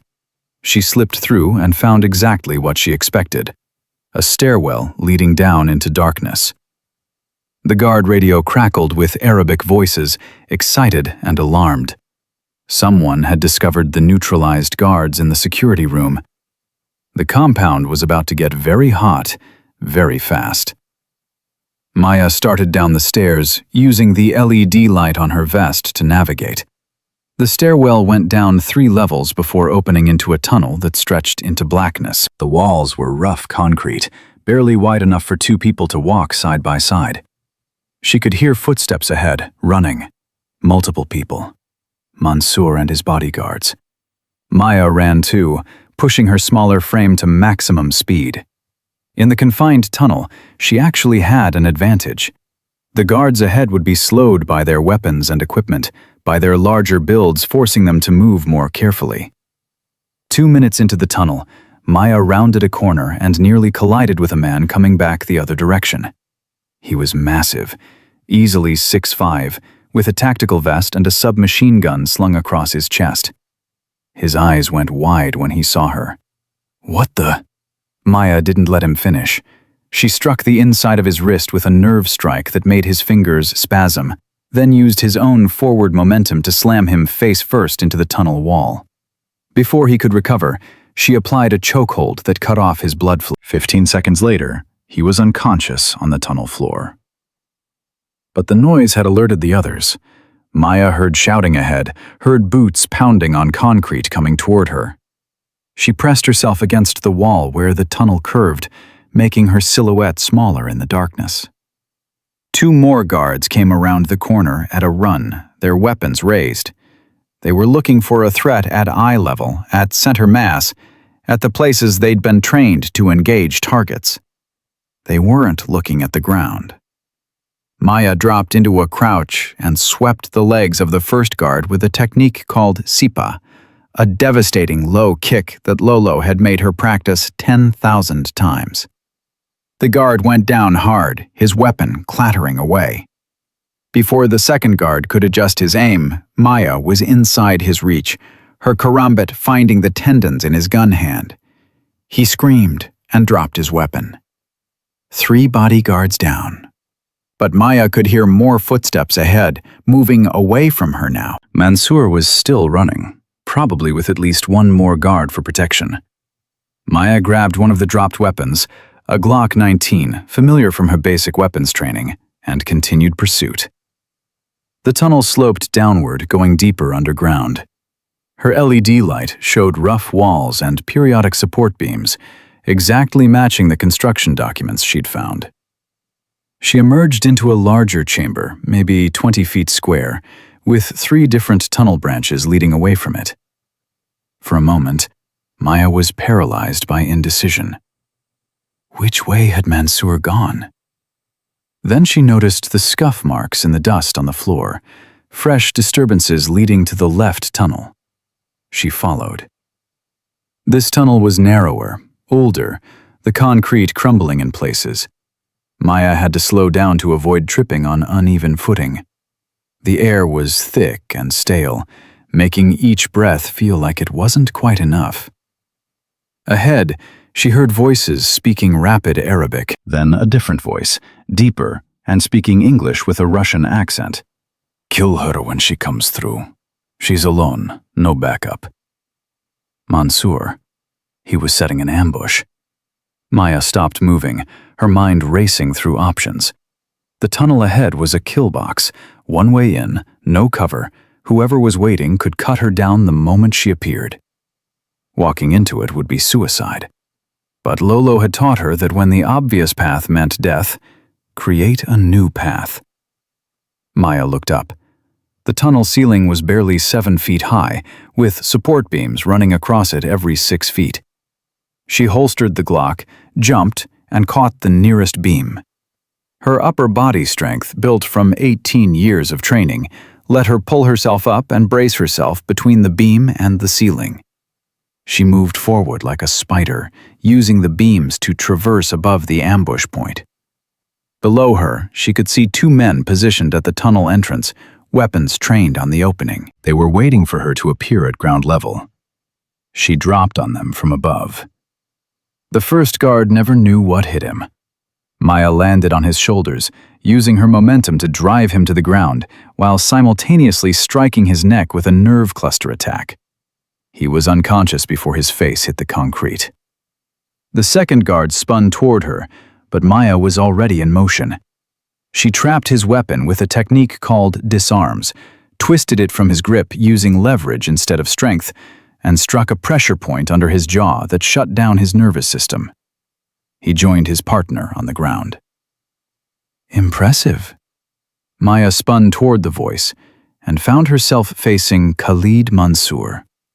He stood 20 feet away, illuminated by a battery-powered lantern that cast harsh shadows across his face. He was exactly as Hendricks had described, tall, powerfully built, with the controlled posture of someone who'd spent decades learning how to kill efficiently. "You're the one who opened my gates," Mansoor said, his English accented but clear. "The one who disabled my security. Small woman, big problems for me." "Khalid Mansoor, you're under arrest." He laughed, a genuine sound that echoed in the tunnel. "Arrest? By who? One little girl with stolen gun and no backup?" He shrugged out of his jacket, revealing muscled arms and the relaxed stance of a trained fighter. "I was Spetsnaz, child. I've killed men twice your size with my bare hands. What do you think you're going to do?" Maya didn't answer verbally. She shifted her weight, settling into the ready position Lolo had taught her, the one that looked casual but could explode into motion in any direction. Mansoor's expression changed from amused to interested. "You have training. Real training, I can see. This will be more fun than I expected. He moved first, closing the distance with the economical speed of someone who knew exactly what he was doing. His attack was sophisticated, a feint high followed by a real strike low, testing Maya's reactions and patterns. Maya defended with Dumog principles, redirecting his energy instead of blocking it directly. But Mansour was good, really good. He adapted immediately, adjusting his technique to account for her size and style. They exchanged combinations for 30 seconds, neither landing a decisive hit. Mansour was stronger and had longer reach, but Maya was faster and more technical. The tunnel's confined space negated some of his advantages. He couldn't use wide sweeping strikes or full-power kicks without risking hitting the walls. "You're better than I expected," Mansour admitted, circling her. "Where did you train? IDF? Mossad?" "My grandfather's backyard." Maya's breathing was controlled despite the exertion. "Filipino martial arts, Dumog and Sikaran." "Filipino?" Mansour's eyes widened slightly with recognition. "The techniques from the islands. I trained against them once, long time ago. Dangerous arts, underestimated by everyone until too late." "Sounds familiar." Mansour smiled, but it wasn't friendly. "Then you know I won't underestimate you." He attacked again, this time with full commitment, a combination of systema techniques designed to overwhelm through relentless pressure and unexpected angles. Maya felt herself being driven backward, felt the walls of the tunnel limiting her movement options. Mansour was using the environment against her, trying to pin her where his size would become decisive. But Lolo had taught her that being smaller meant being able to use spaces that larger opponents couldn't. Maya deliberately let Mansour drive her toward a narrow section of the tunnel where support beams created an even tighter space. He followed, confident in his advantage. When the walls were barely 3 feet apart, Maya struck. She used the confined space to launch from the wall itself, generating momentum that her small body mass couldn't create otherwise. Her foot caught Mansour in the chest, a Sikaran kick aimed at the solar plexus. He staggered, surprised by the power generated from such an unorthodox angle. Maya didn't give him time to recover. She closed the distance and applied rapid pressure point strikes, neck, floating ribs, inner thigh, each one disrupting his nervous system in cascading ways. Mansour tried to counter, but his systema training assumed open spaces and freedom of movement. In the narrow tunnel, with Maya using the walls as additional leverage points, his techniques lost effectiveness. Maya trapped his arm using hubud lubud, the flowing hand trapping that had confused Hayes during training. Mansour struggled, his face showing the first signs of real concern. He'd expected an easy victory over a smaller opponent. Instead, he was being systematically dismantled by techniques he didn't understand. "Submit," Maya said, applying a joint lock that would dislocate his shoulder if he resisted. "Never." Mansour tried to power through the pain, tried to use his strength advantage. Maya felt him gathering for one desperate, explosive movement. She made her decision in a fraction of a second. Instead of maintaining the lock, she released it and struck the bundle of nerves behind his knee with her karambit's handle. Not cutting, just blunt force trauma to the exact pressure point. Mansour's leg gave out completely.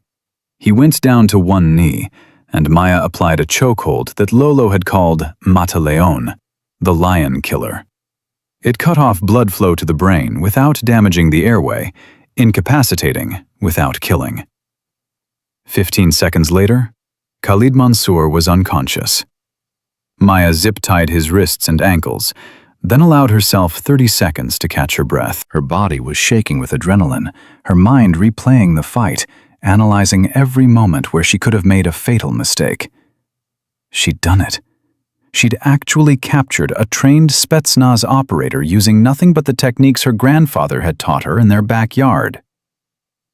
The guard radio on her vest crackled to life with English instead of Arabic. Reyes, this is Brennan. If you can hear this, respond immediately. Maya grabbed the radio, her hands still trembling. This is Reyes. I'm in the tunnel system beneath the compound. I have Mansour in custody. The silence on the other end lasted so long, Maya thought the connection had failed. Then Brennan's voice came back, tight with controlled emotion. Say again, Specialist. Did you say you have the target? Affirmative, Commander. Khalid Mansour is unconscious and restrained. I also encountered and neutralized 6 hostiles in the tunnel, 3 bodyguards and 3 guards from the security room. Jesus Christ, Reyes. How? Brennan stopped himself. Never mind. Can you navigate back to the compound? Maya looked at the dark tunnel stretching in both directions. She'd been so focused on pursuit that she hadn't marked her route. Negative, sir. I lost track of my position during pursuit. I'm going to need extraction from down here. Copy that. Chief Garrett is tracking your last known position.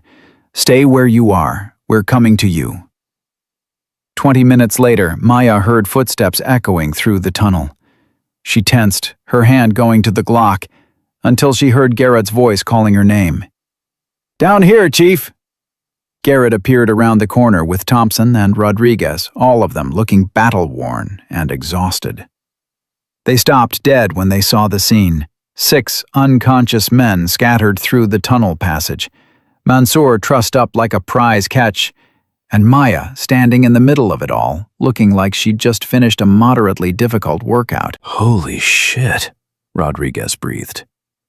Garrett walked slowly through the tunnel, checking each downed hostile. You did all this? Alone? The training worked, Chief, just like you said it would. Thompson was staring at Mansour. That's actually him. You actually got him. He's Spetsnaz trained, Maya said, her voice matter-of-fact.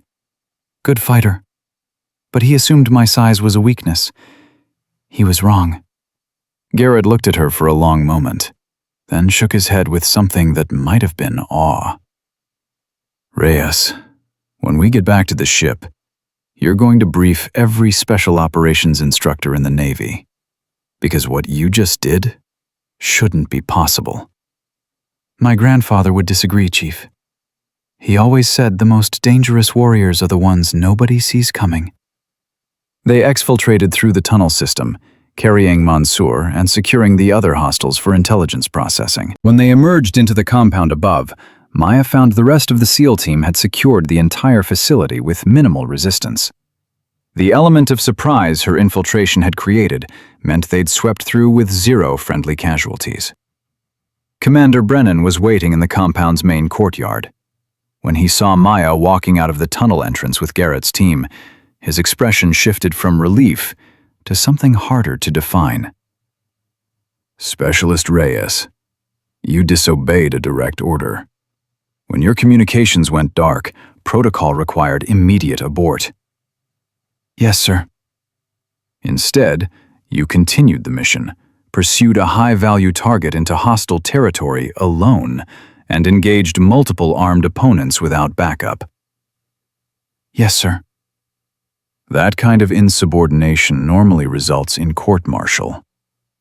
Brennan's face was stern, but his eyes held something different. However, given that your actions directly resulted in mission success, 0 friendly casualties, and the capture of our primary target, I'm inclined to recommend you for a Navy and Marine Corps Achievement Medal instead.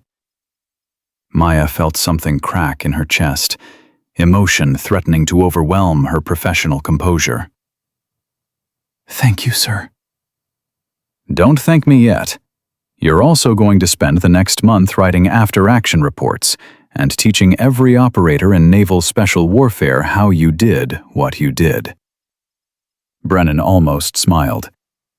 Starting with explaining how someone who weighs 115 pounds defeated a former Spetsnaz close-quarters specialist. Technique beats strength, sir. Every time. Apparently so. Brennan turned to address the full team. Mission complete. Target secured. Outstanding work, all of you. Let's get to the extraction point and go home. As the team moved toward the helicopters, Hendricks fell into step beside Maya. I heard what you did down there. Mansour's got a reputation in certain circles. Nobody's defeated him in close-quarters combat in 20 years. He's the first person I've fought who actually understood what I was doing, Maya admitted. He'd trained against Filipino arts before. If the tunnel had been wider, if he'd had more room to work. But it wasn't, and he didn't. You chose the battlefield, controlled the engagement, and won.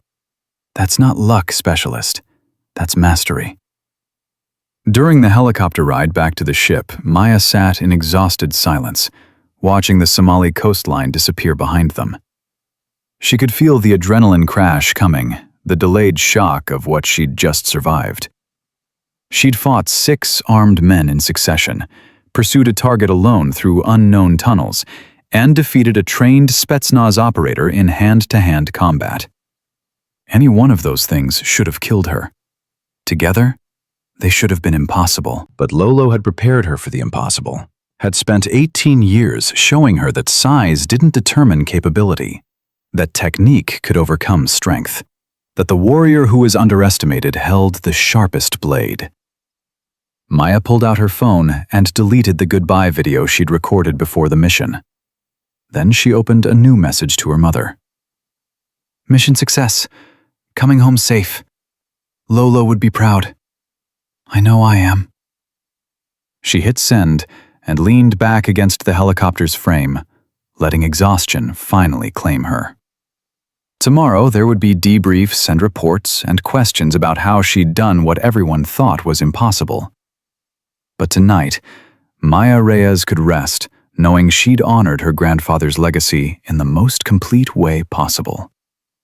She'd proven that warriors came in all forms, that cultural wisdom had value in modern warfare, and that the person everyone underestimated could change the outcome of an entire mission. The ship appeared on the horizon, lights blazing in the darkness.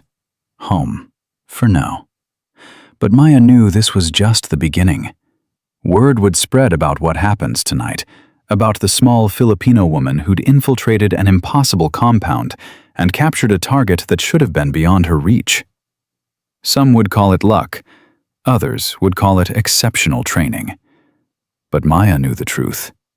It was 18 years of her grandfather's voice telling her that she was capable of more than anyone expected.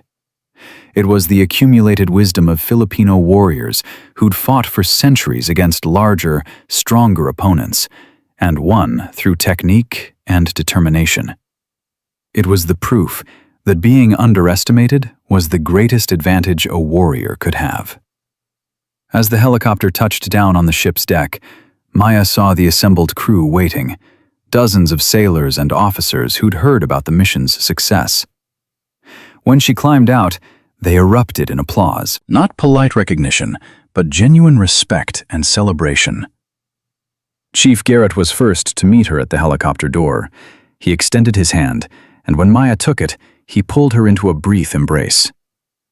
Outstanding work, Reyes. Truly outstanding.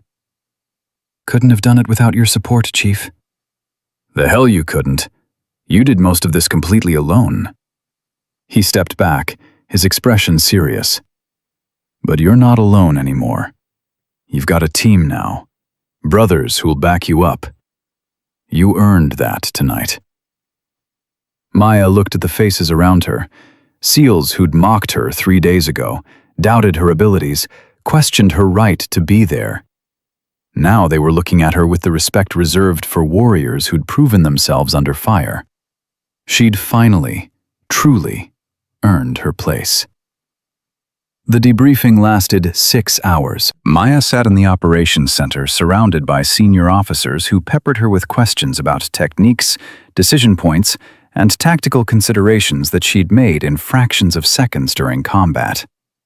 Commander Brennan ran the session with clinical precision, but she could see respect in his eyes that hadn't been there before. "Walk us through the moment you decided to pursue Mansour into the tunnels," Captain Morrison said, a senior intelligence officer who'd flown in specifically for this debrief. Your communications were dead. You had no backup. What made you think that was the right call? Maya chose her words carefully. The assault team was 90 seconds from contact, sir. If Mansour escaped through those tunnels, months of intelligence work would be wasted. More importantly, he'd continue supplying weapons that would kill American service members and civilians. I had the skills to pursue. I had the tactical advantage of surprise. The choice seemed clear. The choice seemed suicidal to most operators, Morrison countered. Yet you succeeded. The question is whether your success was skill or luck. I'd like to answer that, sir. Master Chief Hendricks spoke from the back of the room. I've spent 30 years in special operations. I've trained with Mossad, SAS, GIN, and every American Tier 1 unit. What Specialist Reyes demonstrated in that compound and those tunnels was the highest level of combatives I've encountered. That's not luck. That's mastery. Morrison nodded slowly. I've read your report, Master Chief. You stated that her Filipino martial arts techniques were more effective in confined spaces than standard military combatives. Explain.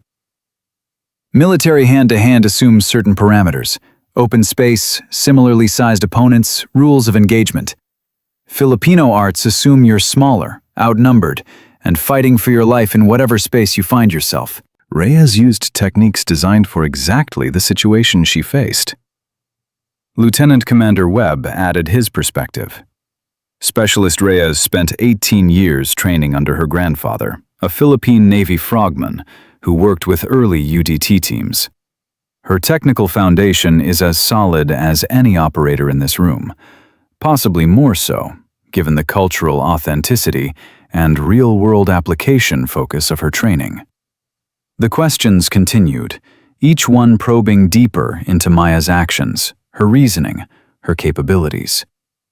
By hour 4, the tone had shifted from skepticism to genuine interest. These weren't officers trying to find fault. They were officers trying to understand how to replicate her success. Finally, Brennan called an end to the session. Gentlemen, I think we have what we need. Specialist Reyes has been awake for 36 hours and just completed one of the most demanding solo operations in recent naval special warfare history. Let's give her time to rest. As the room cleared, Brennan gestured for Maya to stay. When they were alone, his expression softened from commander to something more human. That was impressive, Reyes. Not the mission, though that was exceptional, but the way you handled the brass. You could have made yourself sound like a superhero, taken all the credit. Instead, you gave credit to your training, your grandfather, the team support. I'm not a superhero, sir. I'm just someone who had good teachers and got lucky with the circumstances. That's exactly what I'm talking about. Brennan sat on the edge of the conference table. You know what's going to happen now? Naval Special Warfare Command is going to want you. SOCOM is going to want you. Every training command in the military is going to want you to teach what you know. Your life just changed, Reyes. Maya felt exhaustion settling into her bones. I just want to do my job, sir. Your job just got a lot bigger. Brennan pulled out a folder. I received this 2 hours ago. It's a transfer order. You're being assigned to Naval Special Warfare Center in Coronado as a combatives instructor. Effective immediately upon return to San Diego. The words took a moment to process. Sir, I'm an intelligence specialist, not an instructor. You were an intelligence specialist. Now you're a combat-proven operator who demonstrated capabilities that frankly embarrassed some of our most elite units. The Navy doesn't waste assets like that. Brennan opened the folder. You'll receive an automatic promotion to Petty Officer First Class, with a fast track to Chief if you accept the position. You'll also be enrolled in the Instructor Development course and given autonomy to design a Filipino martial arts integration program. Maya's mind reeled. 24 hours ago, she'd been fighting for basic respect. Now she was being offered a position that would change the trajectory of her entire career. What if I say no? Then you're an idiot, Brennan said bluntly. But it's your choice. You can stay in intelligence, keep doing good work, and spend the rest of your career wondering what you could have built. Or you can take this opportunity and honor your grandfather by sharing what he taught you with the next generation of warriors.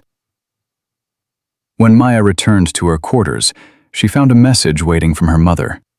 Just 3 words. Lolo is proud. She called home, and her mother answered on the first ring. Mija, the whole community is talking. Someone from the Navy called and told us about your medal. A Navy and Marine Corps Achievement Medal for Valor. Your Lolo's old friends are crying with joy. Maya's throat tightened. I wish he could have seen it, Nane. He did see it. Every time he taught you, every time he made you practice until your hands bled, he was seeing this moment.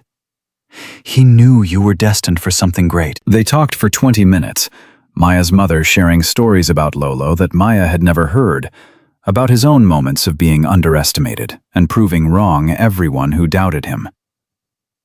There's something else, Maya said finally. They want me to become an instructor, to teach other service members what Lolo taught me. Her mother was quiet for a moment. What does your heart tell you? That it's what Lolo would want. That knowledge dies if it's not shared.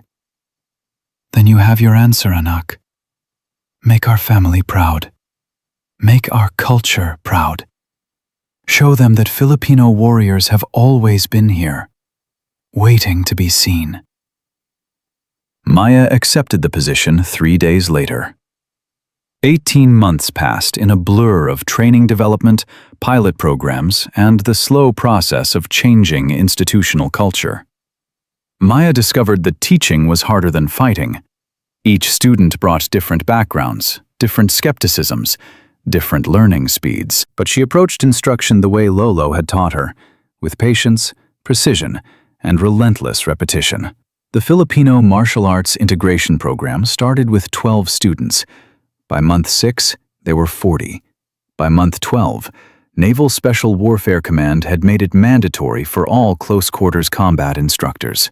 But the real test came on a Tuesday morning in her 18th month at Coronado, when Maya walked into the training facility and saw a young woman standing alone, while a group of male SEAL candidates talked in tight circles, pointedly excluding her.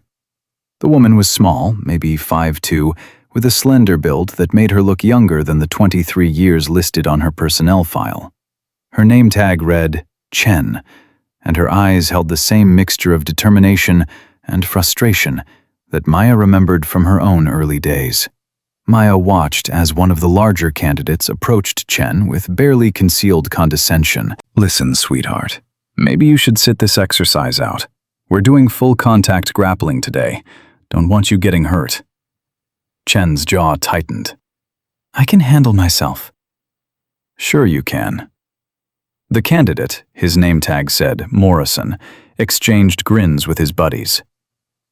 Tell you what, how about you demonstrate? Show us what you've got. It was a setup, Maya recognized immediately. Morrison was trying to embarrass Chen in front of the class, to reinforce the narrative that women didn't belong in combat training. Maya stepped forward.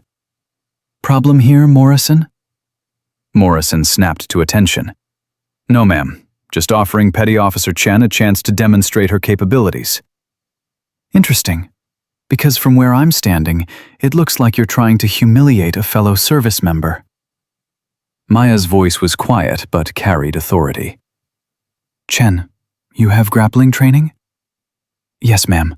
My grandmother taught me Wing Chun from childhood. I've been training for 16 years. The parallel was so perfect it almost hurt. Maya looked at Morrison. You volunteering to be her demonstration partner? Morrison's confidence wavered slightly. I don't think that's... You just said you wanted to see what she's got. Step on the mat. The training facility went silent as Morrison and Chen faced each other on the central mat. Maya could see Chen's hands trembling slightly, could see Morrison's smug certainty that his size and strength would make this quick. She'd seen this exact scenario before. She'd lived it. 3-minute round, Maya announced. Grappling only. First to submit or get pinned for 5 seconds loses. Begin. Morrison came at Chen like a bull, trying to use his size to overwhelm her immediately. But Chen moved with the fluid efficiency of someone who'd spent years learning to defeat larger opponents.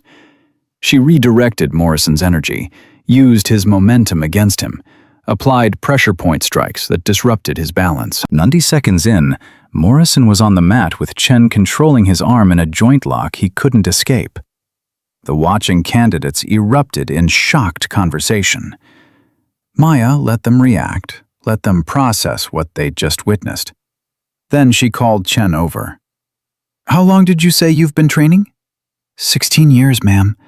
My grandmother immigrated from Hong Kong. She taught me traditional Wing Chun, the combat variant, not the sport version. Maya felt something settle in her chest, a sense of rightness and completion. Your grandmother sounds like my grandfather. He taught me Filipino martial arts for 18 years. Same principle. Traditional combat systems designed for smaller people to defeat larger opponents. Chen's eyes widened. You're Lieutenant Reyes. I've heard the stories about what you did in Somalia. Everyone has. Stories get exaggerated. What matters is that you just demonstrated exactly what I've been teaching this program, that technique defeats strength when properly applied. Maya raised her voice to address the full class. Petty Officer Chen just submitted a candidate who outweighs her by 80 pounds and has standard military combatives training. Anyone still think size is the only factor that matters in combat? The silence was her answer. Maya spent the next hour working with Chen, showing her how to integrate Wing Chun principles with military tactical requirements. The other candidates watched with genuine interest now, the mockery replaced by curiosity. During a water break, Morrison approached Chen and Maya together. I owe you an apology, Petty Officer Chen. I underestimated you based on appearance. That was wrong. Chen nodded, accepting the apology with grace. Morrison turned to Maya. Ma'am, I've been going through this program for 3 weeks, and I still don't fully understand how these techniques work. How does someone your size, or Chen's size, generate enough power to defeat a larger opponent? We don't generate power the same way you do, Maya explained. We use leverage, timing, and anatomical weak points. 115 pounds of force applied to the right pressure point is more effective than 200 pounds of muscle used incorrectly. Can you demonstrate? I'd like to understand it properly this time. Maya looked at Morrison, seeing genuine interest instead of condescension. This was the shift she'd been working toward for 18 months. Not just teaching techniques, but changing mindsets. Chen, want to help me show them? For the next 20 minutes, Maya and Chen demonstrated advanced Filipino and Chinese martial arts techniques, explaining the principles behind each movement. The candidates asked smart questions, took notes, genuinely engaged with the material. Later, after the class ended, Commander Brennan appeared in Maya's office. He'd been promoted to captain and was now the commanding officer of the entire training facility. Heard you had an interesting session today. Chen's going to be a great operator if the culture doesn't beat her down first. That's why I'm here. Brennan sat down across from Maya's desk. I've been watching your program's results. 70% reduction in training injuries, 40% improvement in close quarters combat qualifications, 95% satisfaction rating from students. You've built something significant, Reyes. It's what Lolo would have wanted. It's also what the Navy needs, which is why I'm recommending you for promotion to lieutenant and expansion of your program to all special warfare training facilities. Brennan pulled out orders. This would make you the youngest person ever appointed to this position. You'd have full autonomy over curriculum development, instructor selection, and program implementation across the entire Naval Special Warfare enterprise. Maya felt the weight of the opportunity settling on her shoulders. That's a lot of responsibility, sir. You've earned it. More importantly, you've proven the concept. Filipino martial arts aren't some exotic cultural curiosity. They're combat-effective systems that give our operators additional capabilities. Your grandfather's knowledge needs to be preserved and shared. There's something I need to tell you, Captain. Maya pulled out an old photograph from her desk drawer. This is Lolo with his UDT instructors in 1968. I've been doing research on his service record. He tried to teach these same techniques to American frogmen 50 years ago. They dismissed him, called it primitive island fighting, not worth their time. Brennan studied the photo, his expression thoughtful. And now his granddaughter is teaching those same techniques to their grandchildren's generation. That's poetic justice. It's proof that good ideas don't die. They just wait for the right moment. Over the next 6 months, Maya's program expanded to 8 Naval Special Warfare facilities. She trained 43 new instructors, developed standardized curriculum, and created assessment protocols that measured actual combat effectiveness rather than theoretical knowledge. But the moment that meant the most came on a Thursday morning when Maya received an email from Petty Officer Chen. Ma'am, I just graduated top of my class in the Advanced Close Quarters Combat course. The instructors said my techniques were the most effective they'd seen from a candidate my size. I wanted to thank you for believing in me when everyone else saw a liability. You changed my career and my life. Maya forwarded the email to her mother with a simple message. Lolo's legacy continues. Her mother's response came an hour later. He knew it would, Anak. Warriors recognize warriors, no matter how much time passes. That evening, Maya stood in the training facility after hours, running through the same Dumog forms Lolo had taught her 20 years ago. The movements were muscle memory now, as natural as breathing, connecting her to a lineage of warriors that stretched back centuries. She heard footsteps and turned to see Captain Brennan watching from the doorway. Practicing or meditating? Both, sir. Lolo always said that the forms were about more than technique. They were about maintaining connection to those who came before. Brennan walked into the facility, his footsteps echoing in the empty space. I've been thinking about the first time you proposed infiltrating that compound. I almost dismissed you out of hand. If Chief Garrett hadn't vouched for you after that sparring session, I probably would have. What changed your mind? Watching you fight Hendricks. Seeing someone your size submit a man with 3 decades of special operations experience. That broke every assumption I had about what was possible. Brennan looked at the training mats. I spent 25 years in the teams, believing that size and strength were primary factors in combat effectiveness. You proved that belief was wrong. Not through arguments or presentations, but through action. Lolo used to say that the warrior who is underestimated holds the sharpest blade. He was right. He was also right that knowledge is meant to be shared. What you've built here, it's going to change how we train warriors for generations. Your grandfather's legacy isn't just in you, Maya. It's in every operator you teach, every life you save by making our people more effective. Maya felt emotion tightening her throat. I just wish he could see it. He can, through you. Brennan extended his hand. Thank you for pushing back when I told you no. Thank you for being brave enough to prove us all wrong. And thank you for honoring your grandfather by making sure his knowledge lives on. They shook hands, and Maya felt the full weight of the journey she'd traveled, from the unwanted specialist on a ship full of skeptics to the lieutenant changing how the entire naval special warfare community approached combat training. The next morning, Maya received orders to brief the Chief of Naval Operations on her program's success. As she prepared her presentation, she opened the photo of Lolo one more time. In the picture, he stood with his American instructors, smaller than all of them, but standing just as tall. Young, proud, certain of his capabilities, even when others doubted. She finally understood that the photo wasn't just about his past. It was about her future. About every future warrior who would be judged by their appearance and underestimated because of their size or gender or background. Maya's phone buzzed with a text from Chen. "Ma'am, I just got my orders. They're sending me to SEAL training. First woman from my hometown to even attempt it. None of this would be possible without what you taught me." Maya smiled and typed her response. "You did this yourself.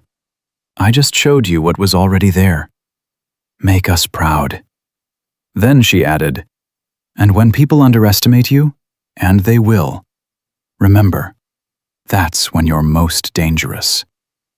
Chen's response came immediately. "Yes, ma'am. The warrior who is underestimated holds the sharpest blade." Maya put down her phone and looked around her office. The walls were covered with photos now. Training classes, graduation ceremonies, letters from students whose lives had been changed by discovering that combat effectiveness came in many forms. Each photo represented someone who'd learned what Lolo had spent his life trying to teach. That strength wasn't about size, that technique could overcome power, that the most dangerous opponents were often the ones nobody saw coming. 6 months later, Maya stood at a podium in the Philippines, speaking at a martial arts conference her grandmother's village had organized to honor Lolo's memory. Filipino martial arts masters from around the world had gathered to celebrate traditional combat systems, finally receiving recognition in modern military training. An elderly master approached her after her presentation, his weathered face showing decades of training and teaching. "Your grandfather and I trained together as young men," he said in Tagalog. "Antonio always said his granddaughter would be the one to show the world what our arts could do. He was right." "You knew Lolo?" "We grew up in the same village, learned from the same teachers. When he went to join the Navy, I thought he was crazy. But he had a vision. He believed that Filipino warriors had something valuable to offer the world. He spent his whole life trying to prove it." Maya felt tears threatening. "I'm just trying to honor what he taught me." "You're doing more than that, Anak. You're fulfilling his dream. Every American warrior you teach, every life you save with his knowledge, that's Antonio's legacy living on." The old master gripped her shoulder. "He would be so proud. We all are." That night, Maya stood on the beach near her grandmother's village, looking out at dark water and thinking about journeys and legacies and the strange paths that brought warriors to their purpose. She thought about the scared specialist who'd boarded a destroyer 18 months ago, convinced she had to hide who she was to survive. She thought about the lieutenant she'd become, teaching hundreds of warriors that being underestimated was the greatest advantage they could have. Her phone rang. Captain Brennan's voice was excited. "Reyes, I just got approval from SOCOM. Your program is being expanded to all Special Operations Forces. Army Special Forces, Rangers, Delta, Air Force Special Tactics, Marine Raiders. You're going to be training the entire tip of the spear." Maya looked out at the water, at the same ocean Lolo had served on as a young frogman, carrying knowledge the world wasn't ready to receive. "We'll need more instructors. People who understand that these aren't just techniques. They're cultural heritage that needs to be preserved and respected." "I'm authorizing you to build your own training cadre. Pick who you want. Petty Officer Chen already asked to be considered." "She'll be perfect. She understands what it means to be underestimated and use it as strength." After the call ended, Maya walked along the beach where Lolo had trained as a boy, where generations of Filipino warriors had learned the arts that she now taught to America's most elite forces. The circle was complete. The knowledge that had been dismissed 50 years ago was now transforming how an entire military trained its warriors. She pulled out her phone and recorded a message to her future students, whoever they might be.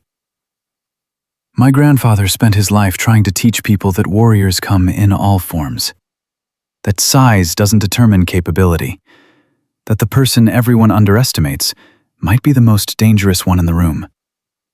For 50 years, almost nobody listened. But he never stopped believing that someday, someone would understand.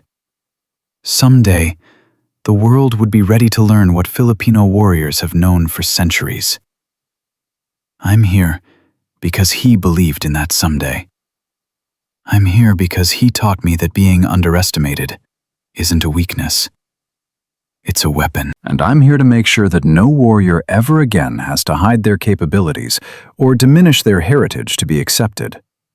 The sharpest blade is the one nobody sees coming. Remember that. Honor that. And never, ever let anyone convince you that being different means being less. It just means you're carrying knowledge they haven't learned yet.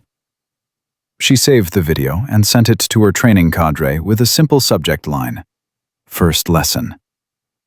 Maya stood on that beach for another hour, feeling the connection to every warrior who'd come before, to every student who would come after, to the endless cycle of knowledge passed from teacher to student, generation to generation, culture to culture. Somewhere in the darkness, she could almost hear Lolo's voice one final time. You did well, Mija. You honored our family, our culture, our warriors. Now teach others to do the same. The next morning, Maya flew back to San Diego, carrying her grandfather's legacy and the weight of responsibility to share it with the world.